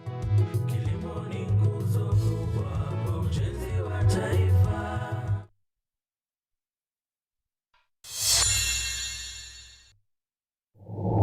You need to look for high quality friends. I'm from Kingston, Jamaica, you know Portmore. That's my village. Kanga tu chini hapo ukinyedhia ukikatia mademo akipita. Naweza saa hii nimekuja kukopesa choo.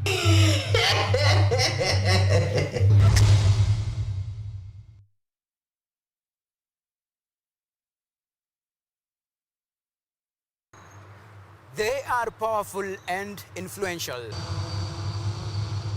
They make decisions in politics, education, finance, agriculture, health, sports, and all aspects of human life. But the impact of their decisions falls on you, the common citizen. KUTV Primetime News Thursday. We ask bold questions and pursue answers to the core to bring you closer to the story. We couldn't have it any other way. Join me, Auma Evans, as I raise matters of social concern to raise your voice from the background to the foreground. Every Thursday and Saturday at 9 p.m. only on KUTV.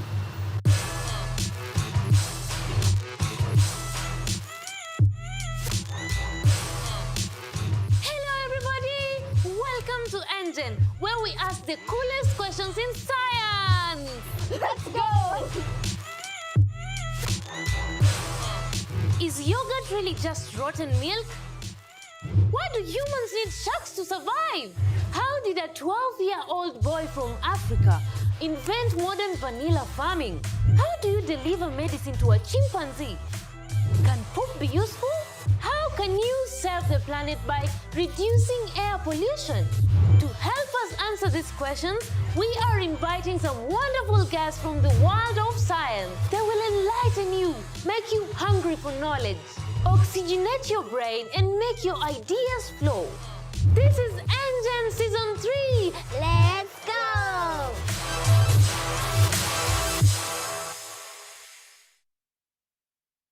Haya, vijana hoye! They speak to play politics. Kila mara yeye ananiwinda kama mnyama. Naambia yeye Mungu iko. Mungu iko na sitarudi nyuma. They speak words strong enough to change policy and the law. We have a very democratic system. We have a system that is based on the rule of law. They speak to the heart of the nation for the nation.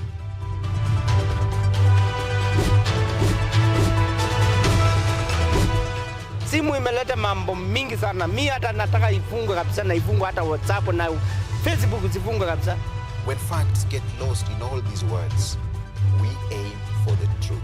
Join me, Dennis Omondi, every Tuesday night at 9 p.m. as I serve you the news and speak to your leaders and their observers to establish nothing but the truth, only on KUTV.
talked about giving people who do not have a voice to have a voice concerning this particular community, because 20 years ago this was not an issue, but now it is a debate not only in Kenya but world over. Issues of LGBTQ issues that are now, I'll say, universally, they are major issues, and maybe as a country we may need to look into it.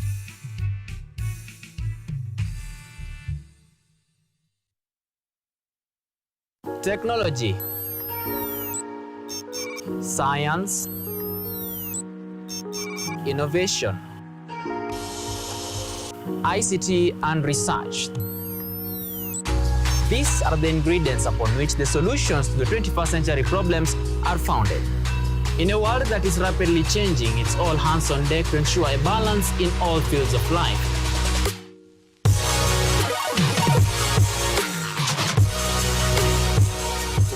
Young and old are also in the front line, breaking the glass ceiling, becoming thought leaders in the larger tech space. Not forgetting other societies marginalized. And when the tech Avengers come together, we inch closer to a much safer, efficient, and sustainable world. What we view as a norm in today's advanced world was just an idea, and for nostalgic reasons, we trace back to the iconic days to bring you the retro tech. On Tech Innovation Show, we encapsulate all the pillars of the fourth industrial revolution, decoded in a language, all for one for all. Every Monday at 8:30 as we push the mantra, keep learning something new each and every day. Only on KUTV, a new experience.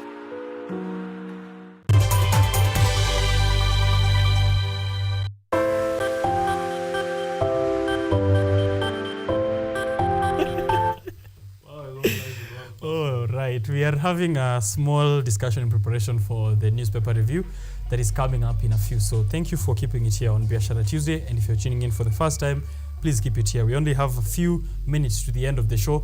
Exciting conversations that are coming up. The Daily Nation I have with me here, and the Business Daily. And then my guests also have the Business Daily, the Daily Nation, and the Standard. They actually have the Standard and the Daily Nation. So I'll handle the Business Daily. What do you have at home? Please do let us know, and your reaction on the headlines. It's been an exciting show so far. We've had a conversation on how the youth can survive the tough economic times. It was one that we held with the Finance Society of Kenyatta University. It was just a few minutes ago, and we looked at how mentorship can play a part, how living within your means can play a part, and also what you can do within your career to get guidance to fit well in the market. Skills for employability. That's what the first year student who was here, Ephraim Ocheng, was letting us into. And then the industry expert, who's CPA, Martin Waweru, letting us know of what the young people can do to bridge that kind of gap and to ensure that they are benefiting from the networks that the people who have gone before us can be able to avail to us if we present ourselves in the best way possible. You might refuse that to be true, but you can definitely let me know if you act any other way, if the fruits are realized. But please, presentation is very important. That was my takeaway from that, because I'm a presenter and I know presentation plays a really big part in my profession. You should employ it also in wherever fields you are practicing at. Now, I am going to just kumeza mate kidogo tu, alafu I'm coming back with the organizing secretary at Mama Ngina University College, John Moturi. He is accompanied here by a man who's been with us before on the show before, over and over again. He's the National Executive Director of MKUSA. He is the chairman of the Jubilee Party Youth League, if I'm not wrong, but he's also a political commentator, a man of many hats. He'll be here in a short while. Gear up for that discussion on what the headlines are for us. Leave us a comment at KUTV Kenya. I will be right back.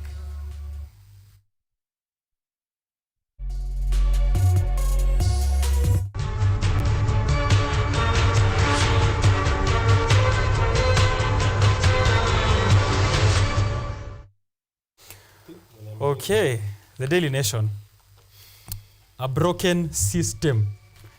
I think this is a statement that Nick says every time here. Broken system. The system is broken. A broken system. That's the headline on the Daily Nation.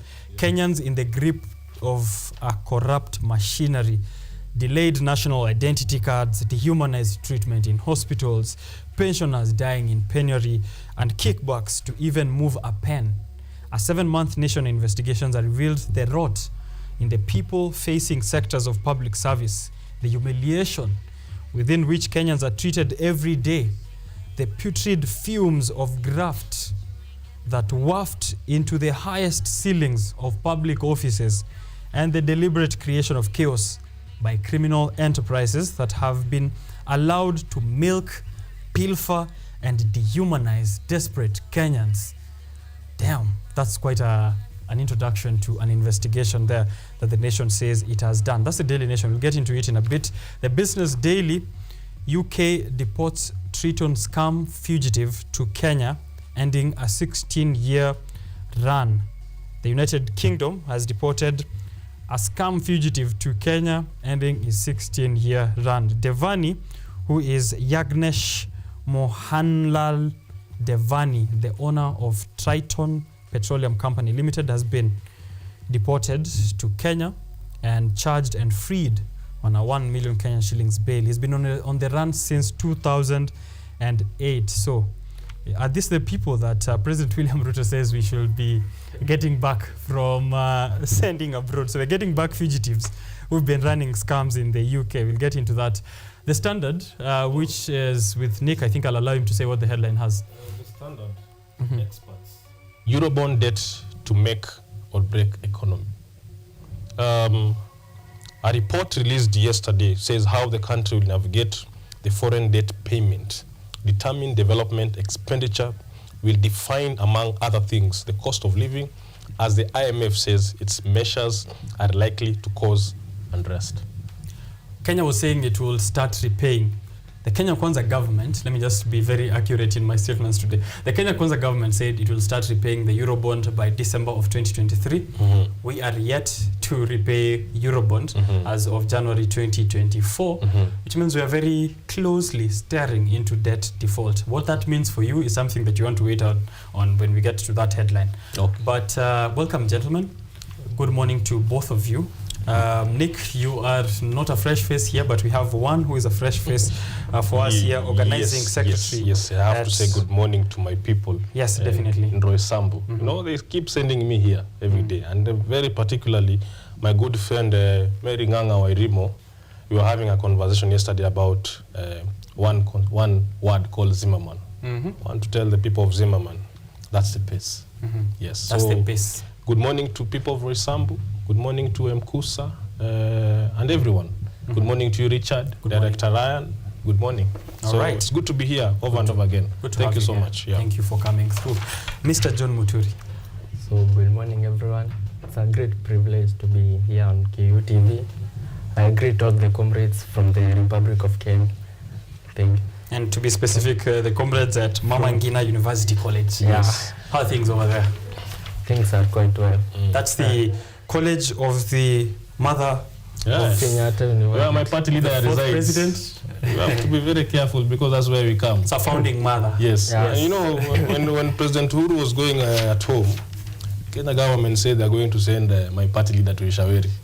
He's apparently suffering in Ishaweri. Is he suffering though? The latest photos from President Uhuru Kenyatta is him having golf. I want to confirm. There are rumors that my president is doing well. You want to confirm the rumors that your president is doing well? Yes, my president. There were rumors, but now? Yes, I want to confirm. Is he in Ishaweri or in Windsor Golf Club? I believe the social media can say where he is. Okay. He's been to Congo. And he's actually working, yeah? Yes, you see, I don't want to speculate, but Mr. Ruto went to unofficially in DRC. He's a head of state. What do you mean unofficially, Nick? It reminds me those days in high school where you go for a funky without getting invited. You just pop up at the gate. Event near rugby, but this tiny boy. He realized that nobody is going to chase him, so he took himself there. Yeah, but it was an interesting image from the podium of that swearing-in ceremony in DRC, where we saw President William Ruto at the front, and then, just a step behind there was former President Uhuru Kenyatta, just saying, tuko nayo hapa. Yes. Also, Stephen Kalonzo Musyoka was there. Right. Yes, and it is. You have to understand how politics play. Yeah. Why did Kalonzo go there? What are they going to meet to discuss about over there? Azimio coalition. We'll get to know. Mama Ngina University, how is it doing? How are the comrades? Doing well. Yeah. Just challenges here and there, but we keep on trying, we keep on moving. Right. Yeah. Definitely. Thank you for creating time for us here. We are privileged to have you here to get some insights from your end, ready to agree, disagree, to also speculate and predict what is happening in the future and react to some of the developments so far. So, gentlemen, I'll begin with the headlines. The Daily Nation says, a broken system, that's it. The Business Daily, I think I'll just shelve it aside for a second. It loses this obvious battle because it's focusing on this gentleman, Yagnesh Devani, who's been deported back to Kenya. De facto headline that loses here is the Business Daily. So let's say the Standard and Daily Nation. The Daily Nation. The Standard says experts, Eurobond debt to make or break economy. And we also see the TSC and the Ministry of Education. Yeah. If you had to look at the two headlines, I'll begin with Mr. John there. The Daily Nation, the Standard. Which one do you think paints the correct and accurate picture of this morning today in Kenya? I think for me, I would choose Eurobond debt to make or break Kenya. Okay. And the debt has been there since 2014 for the phase 1 of the Eurobond, and yet it's yet to be paid, and it's due by June. It's supposed to be paid. Yeah. So I think I'll choose for the Standard. Okay. Well, I'm a man of who keeps saying this system is broken. Yeah. Someone needs to fix it. And luckily here we are young men and very ambitious, and we need to tell the government the truth. Yeah. Specifically, one, Mr. Ruto, that there's so many things that are not going well in this government. He needs to come out of his high horses. 2 years, 1.5 years down the line, he's back on the roof of the vehicles. So one wants to wonder, when does he have time to work? Yeah. And we see the government, the citizens of Kenya, who spent almost 40 years working for the government, being denied pension. They have to wait for a period of 1-2 years after retirement. This is the money that, according to the constitution, they legally are required to have. We see the NHIF having a problem. We still see the education system, the new funding model. So many students are allegedly. We talked about here, Richard, the other day. I told you that speculations according to somebody who did some statistics, that up to 300,000 of the population of who sat for KCSE in 2022, right, have not reported to university, colleges or tertiary institution. 1 year down the line. Where are they going to go? Yeah. Right? Okay. We're going to have increased robbery violence. You see, right, recently you've seen people dying in my constituency, right? We've seen, unfortunately, I will not want to justify what men are doing about butchering of women, but if you go a little further to look at what the problem is, it's unemployment, lack of money. People are trying to sustain themselves. Young people are trying. It's a very stressful situation. So it's a very stressful. We are back at a very tough economy. The prices of food are still high. So I agree. I want to say, Daily Nation, this time you did well. They got it right. They got it right. And it's a few words, so I think I'll go with you as well, Nick. A broken system, because it actually summarizes the headline of the Standard, which says Eurobond debt make or break the economy. And then the Daily Nation answers by saying a broken system. So kudos to the Daily Nation. Kenyans are in the grip of a corrupt machinery. When you speak about a corrupt machinery, John, what do you think, who's running this machine? What machinery are we talking about? What Who's a corrupt machinery? Is it Kenyans? Are we the corrupt machinery that's fueling the kind of situation that the Daily Nation has been reporting here? Where is the problem and what machinery are we speaking of? The machinery I would suggest it's the Kenya Kwanza government. The Kenya Kwanza government has not delivered what it promised to the Kenyans. Like for the Huduma centers, Kenyans are being asked even a bribe of 15,000 to receive a passport or any other service at the Huduma center. A normal mwananchi cannot afford to give out 15,000 to receive a service that should be delivered to Kenyans for free. On matters on health, I saw someone about health sector. There are no enough medics, nurses, doctors. Thereby, you find that the hospitals are overcrowded. Therefore, the service delivered to the Kenyans is not of quality. The required quality is not given to the Kenyans. This is a well-oiled machinery of graft and incompetence, Nick. Yes, I want to agree with the editor. Well, well-oiled. When they say well-oiled, oil is you're oiling the oil is expensive. You're oiling the pounds. You know that's what they're trying to say. The moving parts. And well, we've seen various ministries, including Ministry of Health, Ministry of Education, Ministry of Investments, where Moses Kuria recently was removed. Right? We saw the saga about edible oils. Nobody's talking about that. Right? We saw the 10 billion that was allegedly, let me say, kept for the floods. Nobody's talking about where that money went. Yeah. Right? We are here sitting down in our education system. Right? President Ruto recently said he released 200 billion. I'm just wondering, what is he talking about? 200 billion. Students are still struggling to go to universities, right? The CDF money is not even enough. In my constituency recently, my people are complaining that at this level, they are receiving bursaries of 500 shillings. Richard, 500 shillings. What are you going to do with 500 shillings in this new education system? It's disservice. Yes. Right. So it is true. There's high level of corruption that we need to work on. I was just saddened the other day that it's just, I think it's there, that where we are going next, that we are going to be renewing our IDs.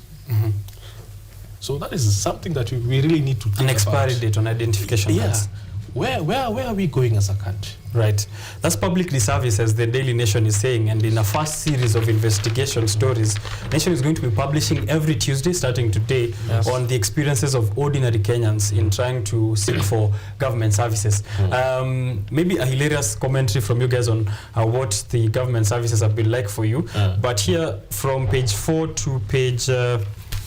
from page 4 all the way to page 7 of the Daily Nation, we're getting a few accounts so far that the Daily Nation has been able to publish. One here, there's a system where, you know, Kenyans who are going to government offices, trying to get passports, trying to get ID cards replaced, are treated to a very crazy situation where they either have to bribe their way in or have to humble themselves.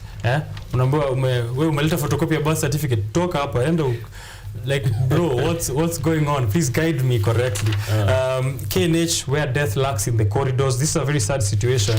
And they published a situation where some of the wards, patients can stay 2 to 3 days. No medication. No medic, no nurses showing up. No help whatsoever. And we have a situation where graduates from medical schools are yet to be posted. So it's not like for a lack of it's not for a lack of professionals, it's for a lack of trying. This clearly points to a well-oiled machine. When you go to page 6 and page 7, we see here pensioners who are also crying. They've made numerous trips to get their money, to get something from the government. Wanaambiwa huyo mtu hayuko saizi kwa ofisi. And you know, something funny, Richard, if you're a government employee, you are first deducted one thing that is called NSSF, that is National Security Social Fund. It's supposed to keep you secured immediately after you retire. So it's usually given in a lump sum money. So I want to imagine the kind of frustration, Richard. I'm out of a job, right? I need to eat. I need to pay my bills. You're telling me there's no money. And you see how the system has been made, that immediately I resign, immediately not I resign, immediately I retire, rather, the next day, money is supposed to be in my account without any form of contention. But we are having a government whereby 2 years, Richard, someone who retired in 2024, 2022, is still struggling to pay their bills because there's no pension in their bank account and there's no NSSF fund. So, and allegedly, as they're saying, and they're asking, where is this money? Because we have seen recently, Richard, that the good place, the house on the hill, being renovated. Yes. 1 billion shillings. They're repairing a few cracks here and there. 1 billion shillings, Richard. How? I just sit down and imagine how humane this government can be. They're saying that for people who are looking for pension, sometimes you're told, ayuko kwa ofisi. Yes. For example, if it's here by the Nation, where they tried to get a comment from NSSF officials and the National Treasury Pensions Department, and the official in the communications office said he was out on a retreat and would only respond once back in office. John, I want you to pick up this other part where in Nyayo House, again, there seems to be two levels of people. If you've not applied for a passport or tried to renew a passport in this republic, then this is a pain you should be looking forward to, because it's going to hit sometime soon. Personally speaking, I renewed, or I applied for renewal of my passport May 14th, 2023. May 14, 2023. Says it to January 30th, 2024. On my status bar in the e-citizen. Still saying pending. Loading. It's not yet. Oh my goodness. It's pending. It's loading. They have not. They're yet to look at it. They're telling you. I'm almost a year old into the renewal. If I had an opportunity so far, which a few of them have, if I get an opportunity and would like to pursue it, of course I'll have to hold back. If I get an opportunity, including the 200,000 jobs that the president has been parroting are available for the youth abroad, that is able to avail. I can't get that. My passport isn't out yet. Yes. But it seems when you get to Nyayo House, there are two levels. If you have money, you stream past the the long queues. But if you don't have it, my friend, it's going to be a long time for you before you get these services. So here's a question, John. They're saying it's a well-oiled machinery, and we know as students of engineering, machines are supposed to be well-oiled for efficiency. Who is benefiting from the efficiency of this well-oiled machinery? And who's doing the oiling? And who's doing the oiling? And who's paying for the oil? Exactly. The one paying for the oil is the normal Kenyan community, because you are the one who will just dig up in your pockets to give out those bribes to receive the service. So the Kenya Kwanza government has failed to deliver to the citizens of Kenya. If a normal passport can take up to 1 year to be just processed, and yet the government is telling Kenyans just apply for jobs abroad, you see that one is contradicting yourself. You are promising Kenyans jobs outside Kenya, but you are not yet giving them the passports and the visas on time. And yet you want to just tell them that you want to bring up the economy by taking Kenyans abroad, by giving them jobs. You see that one is total failure by the Kenya Kwanza government. And they're the ones benefiting from this machinery? Yeah, they're the ones benefiting. What should we do, Nick, at this point? Who should stop oiling the machine? Well, the Constitution has empowered a government agency called EACC. Someone is sleeping on his job. I want to call out Bishop Oginde, the chairman of EACC. A lot of government agencies need to be investigated, especially at the Nyayo House, where passports are given and where IDs are given. We need to call out and tell Bishop Oginde, it is time you wake up. It is time a job needs to be done. Someone needs to be called. Someone needs to be accounted for. Because we saw my good friend Professor Kindiki, he did a lot of charade, a lot of games here and there. He labeled the place a crime scene. He was all over saying that we're going to have passports in the next 2 months. Richard, you are now waiting 6 months later. You have not received your passport. Probably you need to go and travel to continue journalism. Maybe CNN has called you somewhere. How are you supposed to go there, and they're frustrating? Next month. Imagine. So that's crazy. That is one. Two, I think it is time Richard, that Kenyans will say enough is enough, because I'm not telling Kenyans to take the law at their hands, but I'm trying to tell Kenyans that we cannot be subjected to a form of oppression called corruption and we sit down. Right? I'm calling upon the legal system, that's the judiciary. We need to do something about it. I'm calling upon the parliament. Are we supposed to be making better policies in parliament so that our people don't go through this hell? That I'm just imagining that. Is it scripted that by the time we have Form 4 leavers or who recently finished Form 4, they don't have IDs? Are we going to keep them on the loop so that we come 2027, we don't have registered voters? Because you cannot register with an ID or a passport, right? So I want to question what this illegitimate, let me say, I want to call it this morning, illegitimate government, because they are oppressing us. And presently we've seen Chief Justice Martha Koome doing a meeting with the executive, right?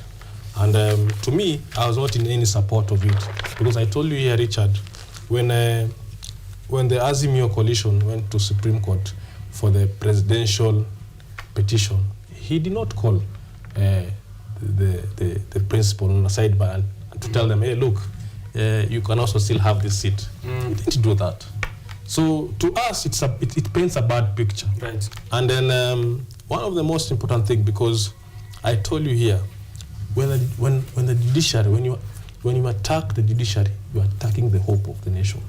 Because it is only the judiciary that can save. Our last line of defense. Can save us from tyrannical government and leaders. Okay. Yes. We've seen last week, of course, that conversation happening between President William Ruto, where it was preceded, of course, by weeks of his onslaught criticism against the judiciary. But when you look at these issues which are painted here, most of them are within the executive. Isn't it ironical that the executive is the one that's pointing fingers to the judiciary? But you see, Richard, I'm totally in agreement with you. But the executive has a mandate to implement what the parliament has passed, the policies. It has no mandate to jail corrupt officials. It has no mandate. The work of the judiciary. It's the work of the judiciary. To get into this. Right? It's the work of the EACC and the DCI to arraign these people to court. Okay. That's what we are saying. Someone is sleeping on his job. So on that, the judiciary should be independent from the other arms of the government. The judiciary is the only hope that has been left for the Kenyans, because the legislature, which is led by the Kenya Kwanza, they pass laws based on what the executive orders them to do, which, like for the Financial Act of 2023, many Kenyans disagreed on it, but the parliament just approved it. All right. Yeah. We've seen the president also last week saying that he will disregard whatever the courts have to say, ataendelea na affordable housing, collection of housing. The funny thing is that the courts have not stopped the president from doing any low-cost affordable housing. They've only stopped him from collection of the housing levy, which is unconstitutional, or has been found to be unconstitutional. So if he wants to build houses, hundreds of thousands, he can do that, but not on our money. Because I will tell you, this housing project was still continuing when President Uhuru Kenyatta was in power. And what we are not agreeing on is excessive overtaxing of our people. Richard, you cannot milk the cow to a point that it is dying. He's over milking us because these are the houses that we're being told that we are paying a housing levy. At the same time, it's the same administration that wants to sell us this house. Yeah. So where is the logic? You're building a house and then you sold it back to you. Where's the logic? You see, that's what we're talking about. That's what the court is saying. That whatever they are doing is totally unprocedural and unconstitutional. That it is very much possible. You've seen here, my good friend Amos Mwago will tell you here in Stare, around if you see Pangani, there are new developed houses. Those houses were built with the same structure of housing whatever. But we've seen that no amount of money was excessively charged by citizens of Pangani. Yes. I see. Yeah. It's a broken system, as the Daily Nation is calling it, from the executive, which is something we've talked about here for a long time. The legislature is not even a conversation anymore. That's a politically motivated arm of the government. And when you get to the halls of the judiciary, the president feels like there's no justice that's being delivered. He feels there are a few corrupt officials who are sabotaging government projects and maybe not delivering justice.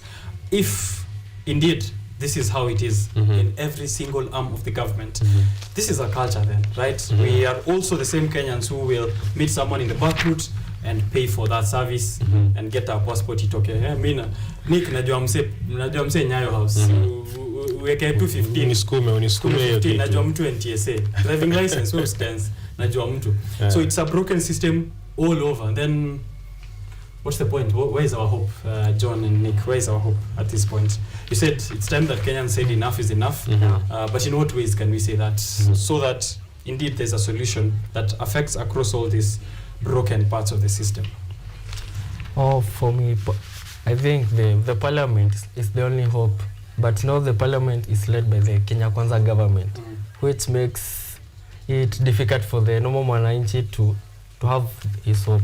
So the only hope left is to wait until 2027 tungoje next time kwa ballot tuwapeleke nyumbani. Will we be wiser? Do you feel we'll be wiser by 2027? Kenyans have suffered enough. They have seen their decisions, what the people, the personnel they chose, they elected in the 2022 elections. I hope hawatatuangusha in the 2027 coming elections. Well, tumeteseka ya kutosha Nick. My idea is Kenyans quickly gather, call for a referendum, come up with a new constitution, send these guys home. It's very much possible. The power lies in the people. The power lies in the people. Article 1 of the Constitution, sovereignty. But when we're speaking sovereignty, and while let me just add on it as we are talking about a broken system, is there really sovereignty in this republic, given that, recently we've seen who... when I was starting the show, I had a very interesting theme that I was leading it with, which is tunes, tones, and turns. So change of tunes, change of tones, and twists and turns here and there. We see who President William Ruto, the kind of music he dances to, who plays the music. We see when the IMF ikikohoa hapa tuna react pale, World Bank wakikohoa hapa tuna react pale. Sovereignty, is that something that we can talk about anymore at this point? Well, Richard, Kenyans are becoming wiser because this is a man who says that he's not going to take loans from anyone else out there. He's only going to rely on taxes. But clearly, we have seen that today the standard is saying we have a 2 billion euro bond debt. Where did we get that 2 billion euro bond? From those international corporations. He's going to China. Today he's in Italy, right? Yep. He's doing a meeting secretly with the Prime Minister. I actually had the figures on the amount of money they've agreed. Yes. Go on as I get it. Go on as He's doing a meeting with the Prime Minister of Italy, Meloni. He's doing a meeting there, asking for more money. Right? Yeah. He told Kenyans that he will not rely on loans, but he's digging us very deep into these loans. And I will tell you, I was reading yesterday's Larry Madowo's tweet. Ruto said that he will not rely. He's a Pan-Africanist. We are here to discuss the other day here. Exactly how much of a Pan-Africanist he is. He is. And you see, ironical, we saw recently a picture that he's the only East African president who was in that meeting. Yes.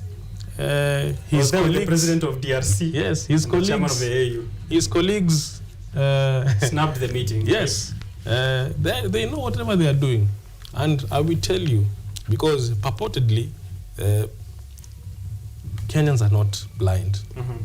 And that's why I said it is only us who will save ourselves. Who will save ourselves. Okay. Because if we wait for this false prophet, because he told us so many things that in the name of the Lord, that he's going to save Kenyans from poverty, he's going to work on the economy. My good friend Kinuda likes to say, this is just a guesswork. Yes. He's guessing as he goes on. He likes to call him Mr. Guessworker. Check it. 2027 is a long time away though. So what do I do between now and 2027? Do I still nafaa kuvumilia tu? John, between now and 2027, how do I survive this? The conversation we were having earlier actually with the guest here, it was how do the youth survive these tough economic times? Right now, to be very honest, even with the discourse that is happening on the internet, when people speak about let's impeach the president, but then who's the deputy president, right? That's a very concerning outlook. Between now and 2027, before I cast my next vote and make different decisions, how am I supposed to survive, gentlemen? John? The Constitution states that the people and the sovereign have the right to recall our president, to recall any member of the legislature. I believe that we can recall the whole government. We do a referendum or maandamano, like peaceful demonstrations. We recall the government because it's a tough economic time. We have the fuel levy, the house levy. Everywhere kuna tax. Na zinakuja zingine. Yeah. IMF wants a few more so that we patch up some of that debt that we have this year. Yeah, but I think for the IMF, we are in a real state of state capture. The government collects the revenue from the Kenyans, but instead of doing developing infrastructure, they pay back the loans they borrowed 10 years back the line, 10 years down the line. So I think we should try as much as possible come out of this nature of being in a state capture. All right. State capture, which means we can try and recall some of the MPs we feel are affiliated to that sort of state capture. There, you have the power within the Constitution, and it's in Article 1, as we've been continuously informing you. So President William Ruto, as Nick said there, is attending, and I got the figures. I got the figures here just real quick. How did I lose them once more? So he's in Italy for that Italy-Africa summit, and he's had a change of tone with what they agreed with our African countries. I was with you here when we discussed the troubles we have with our neighbors, and then the week after I was with Dennis Omondi. I also discussed what issues we have with our EAC. They have now started releasing songs back there in Tanzania about us Kenyans. I saw that, yeah. This beef is getting worse. So he was in this meeting with DRC president, so maybe let's call him Congo. And I asked what kind of conversation they had after their beef. So maybe alimwambia the only way nitakusamehea tunaenda Italy pamoja. Unaruka au majama wengine. So they agreed that African nations will send representatives and that country moja cannot be calling out African heads of state for a meeting, a single state meeting, where we saw a situation like when there was the burial of the former Queen of England. They were bundled into a bus like school kids. Wali beba utoto, literally and otherwise. And President William Ruto said haiwezekani. This time, his change of tune and tone, he's saying that this is a more practical nation, that Italy is more practical. But mimi naangalia practicality from the amount of money that he's been able to discuss there with Prime Minister Giorgia Meloni. So they have the so-called Mattei plan, which is positioning Italy as a vital link between Africa and other European nations. And the amount of money that will fund this Mattei plan, let me get quick guesses. How much money do you think that would be? That guy is going for not less than 1 billion. Not less than 1 billion. John? 10 billion. 10 billion. So it's $5.9 billion US dollars. Not less than 1 billion. I know the guy. $5.9 million, some of which will be and in the he form will of still loans. say he found empty coffers. Yeah. So I'm wondering where is all this money going? Right. It's going to the well-oiled state machinery, as you've seen there in the Daily Nation, that's causing public disservice. And personally, I have been affected, and I know so many Kenyans will be interviewed. So you can follow through what the Daily Nation will be publishing every Tuesday. Kenyans in the grip of a corrupt machinery. It's going to go through all government services, interviewing Kenyans and trying to get statements from government officials on why delivery of services is really difficult in the Republic. What is really happening at the Ministry of Health, Ministry of Education? Richard. Talk to me. We are seeing a rivalry between Ezekiel Machogu and Nancy Mashari.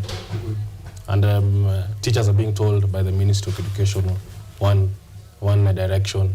Nancy comes and overrules that direction. Nancy is the CEO of TSC, Teachers Service Commission. Okay. And I told you here before,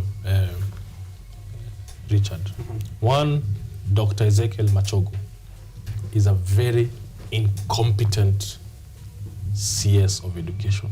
We are really, really, really suffering. Now, the problem has gone to the teachers. He's done with the students. He's dismantled the student structure. He's now going for the teachers. I want you to imagine the chaos that he's creating.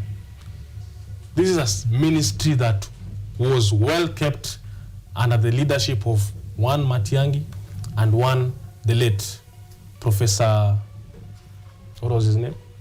Magoha. Professor George Magoha. That education was at a point whereby we were trusting the ministry.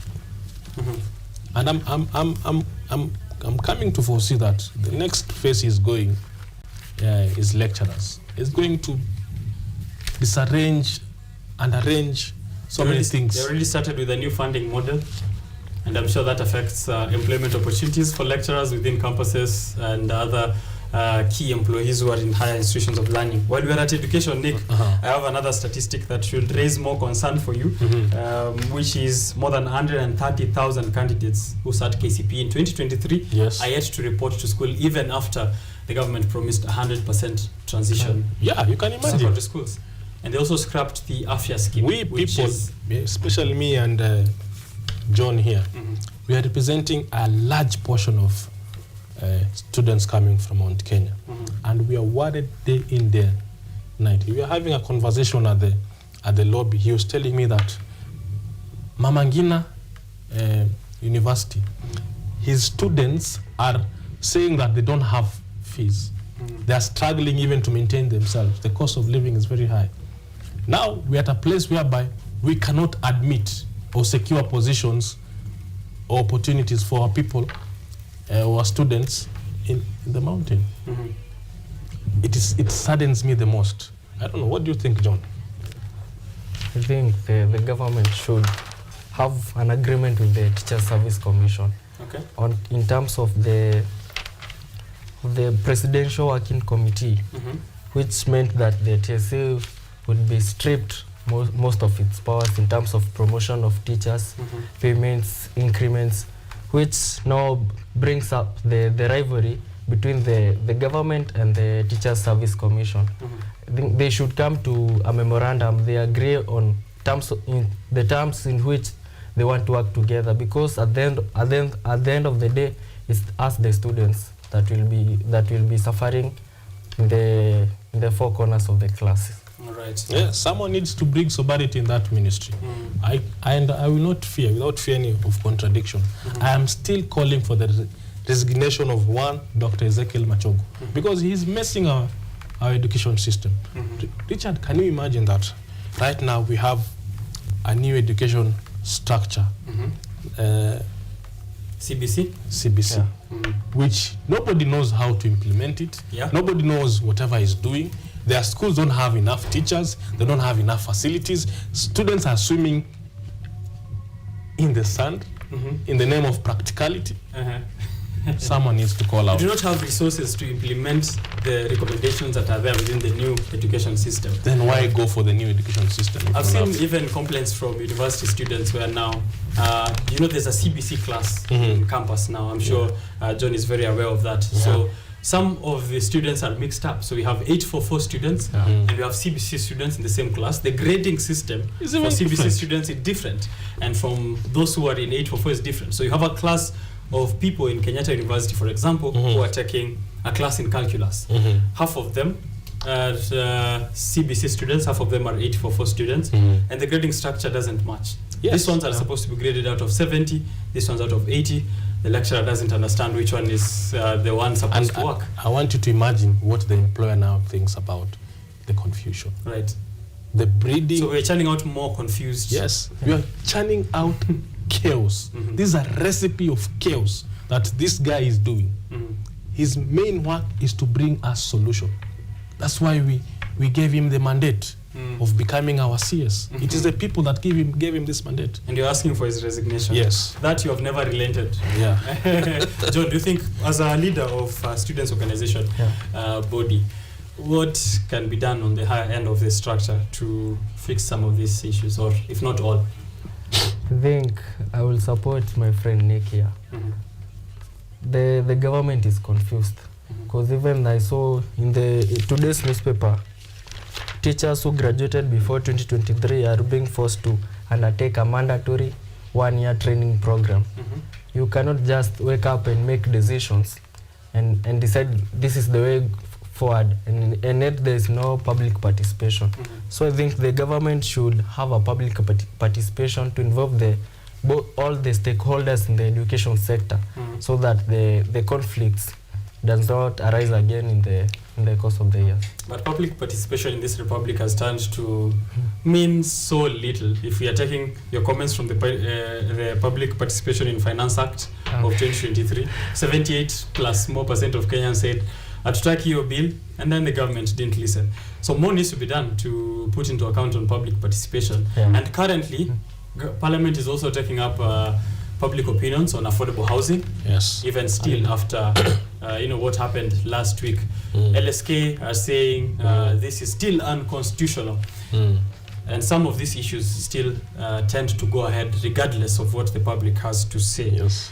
Sovereignty is under threat, man. Yeah, and if you go to Article 144, that's what I was looking for. Removal of president on grounds of incapacity. Our president has grounds of incapacity.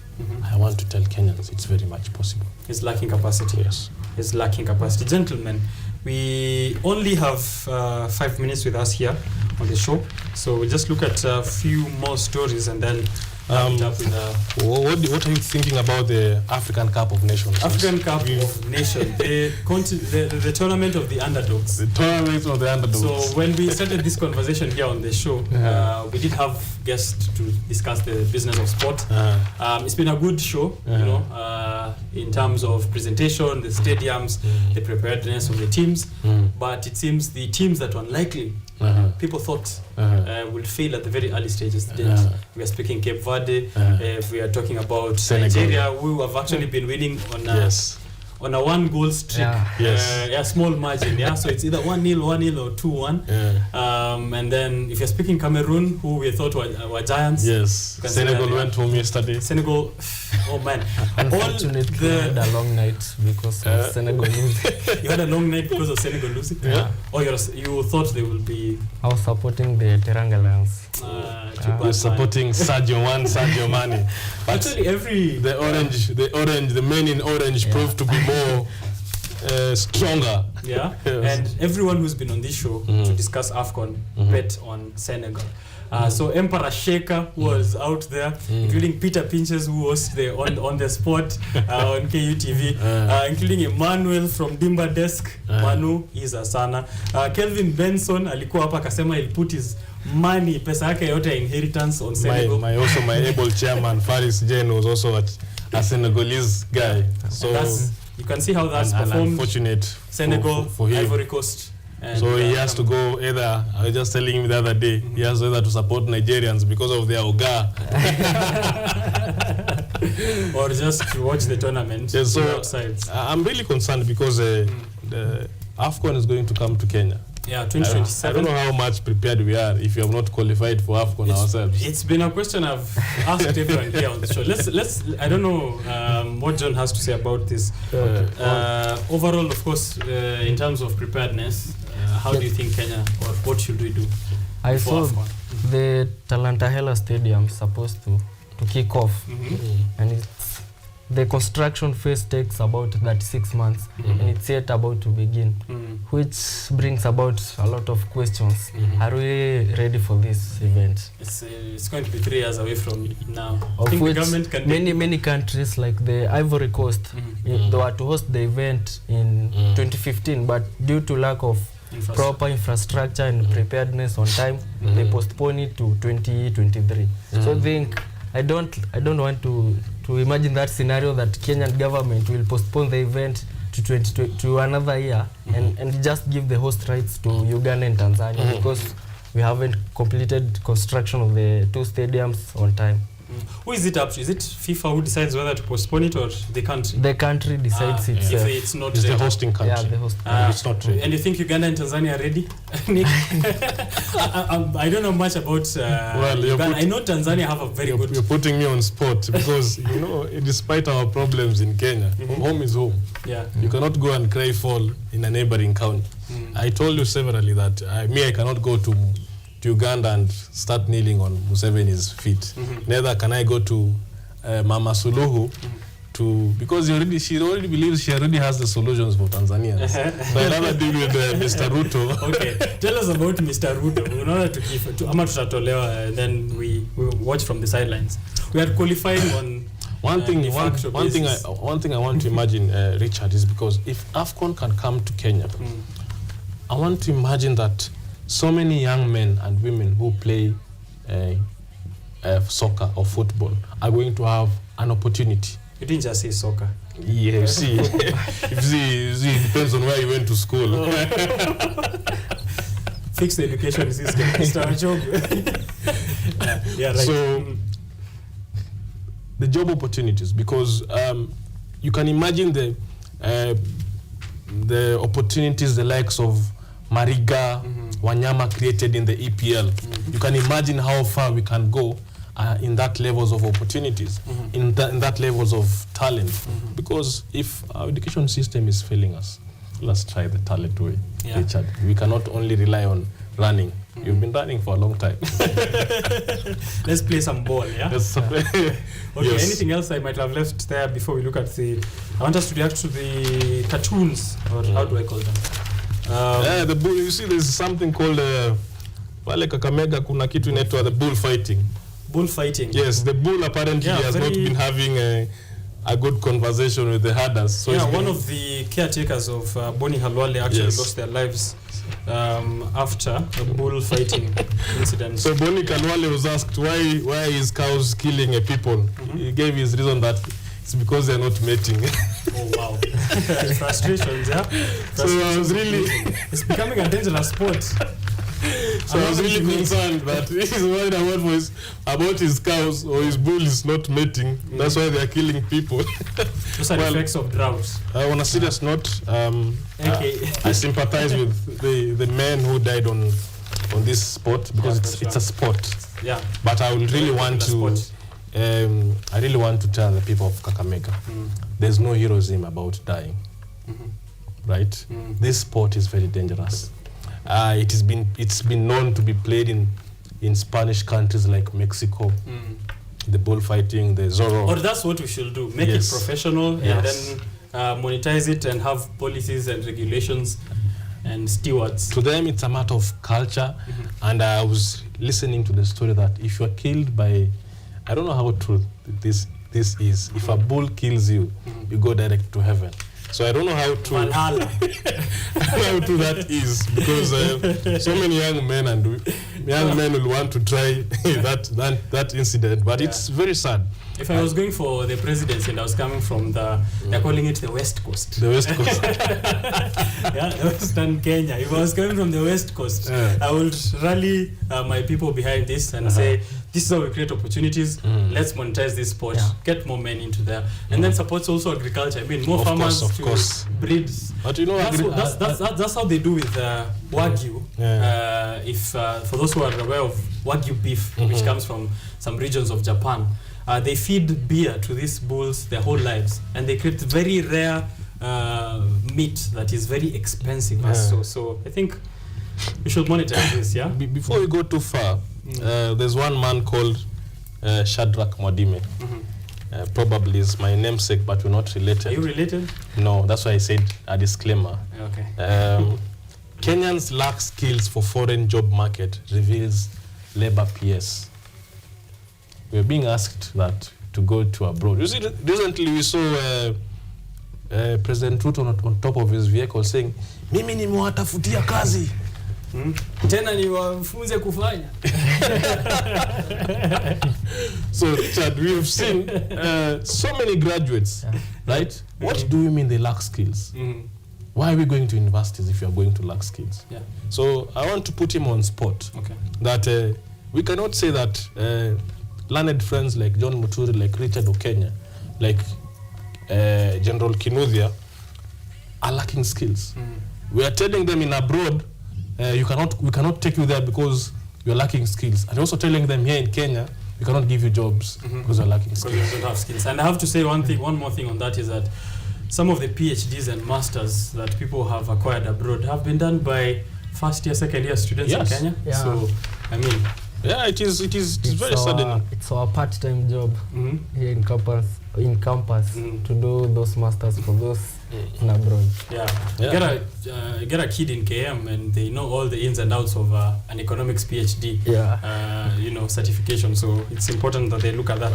Time is not our side, gentlemen. Yes. There's so much that we can speak about here. I wanted us to look at what do the Standard have? What do the Standard have in terms of the editorial cartoon on the Daily Nation, though? I don't know if they're just on Machogu's case. Okay. There's no cause for alarm. And Machogu is facing a blackboard, written education, and then scribbled bursaries. And they're saying there are no causes of alarm. So we've seen what has happened with bursaries as well. Many students are yet to receive it.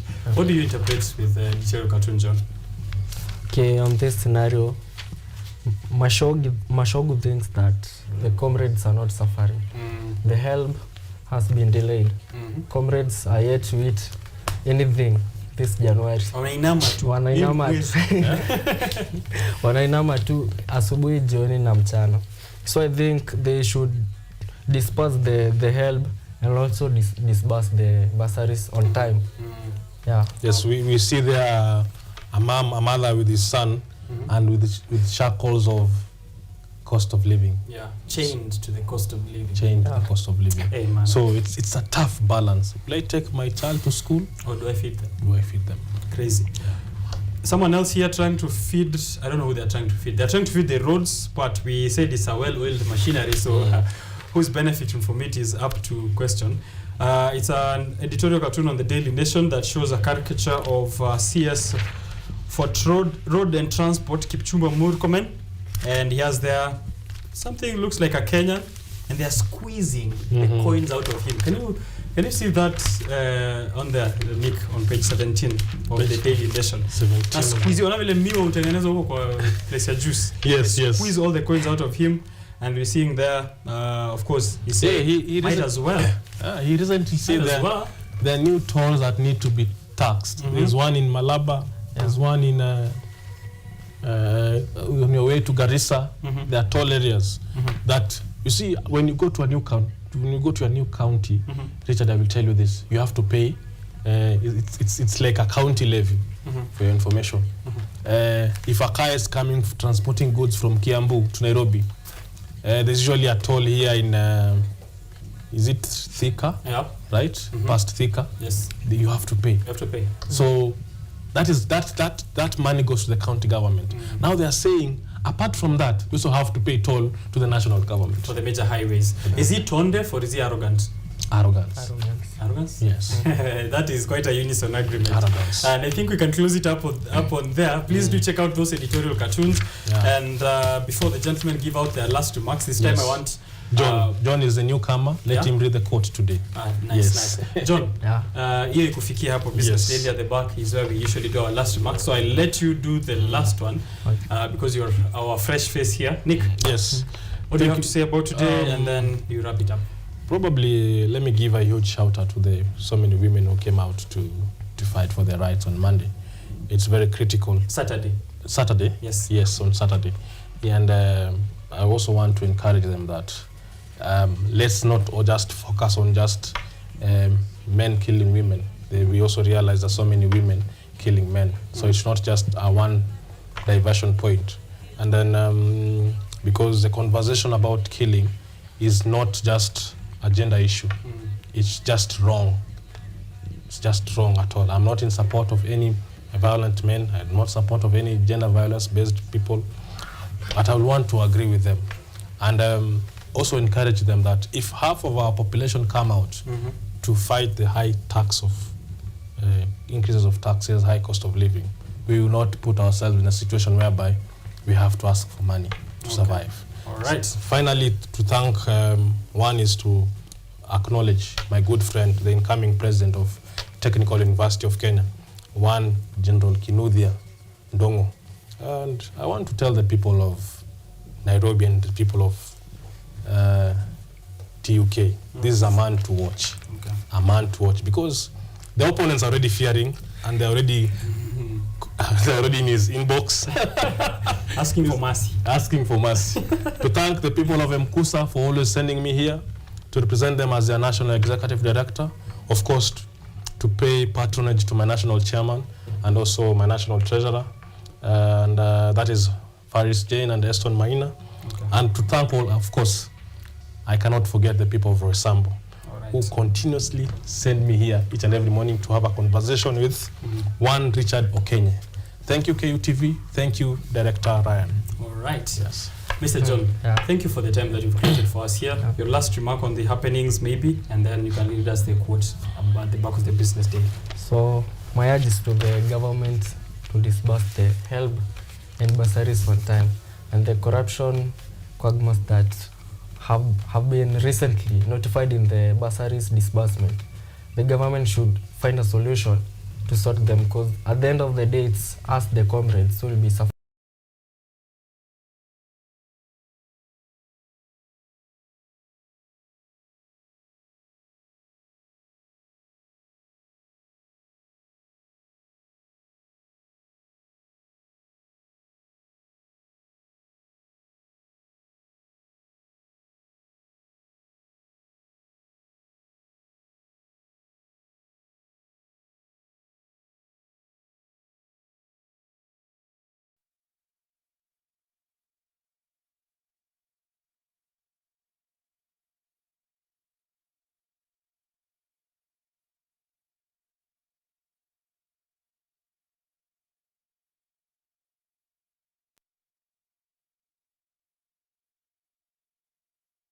Please go on. Yes. So today's last word is from Raina Maria Reich, an Australian poet and novelist.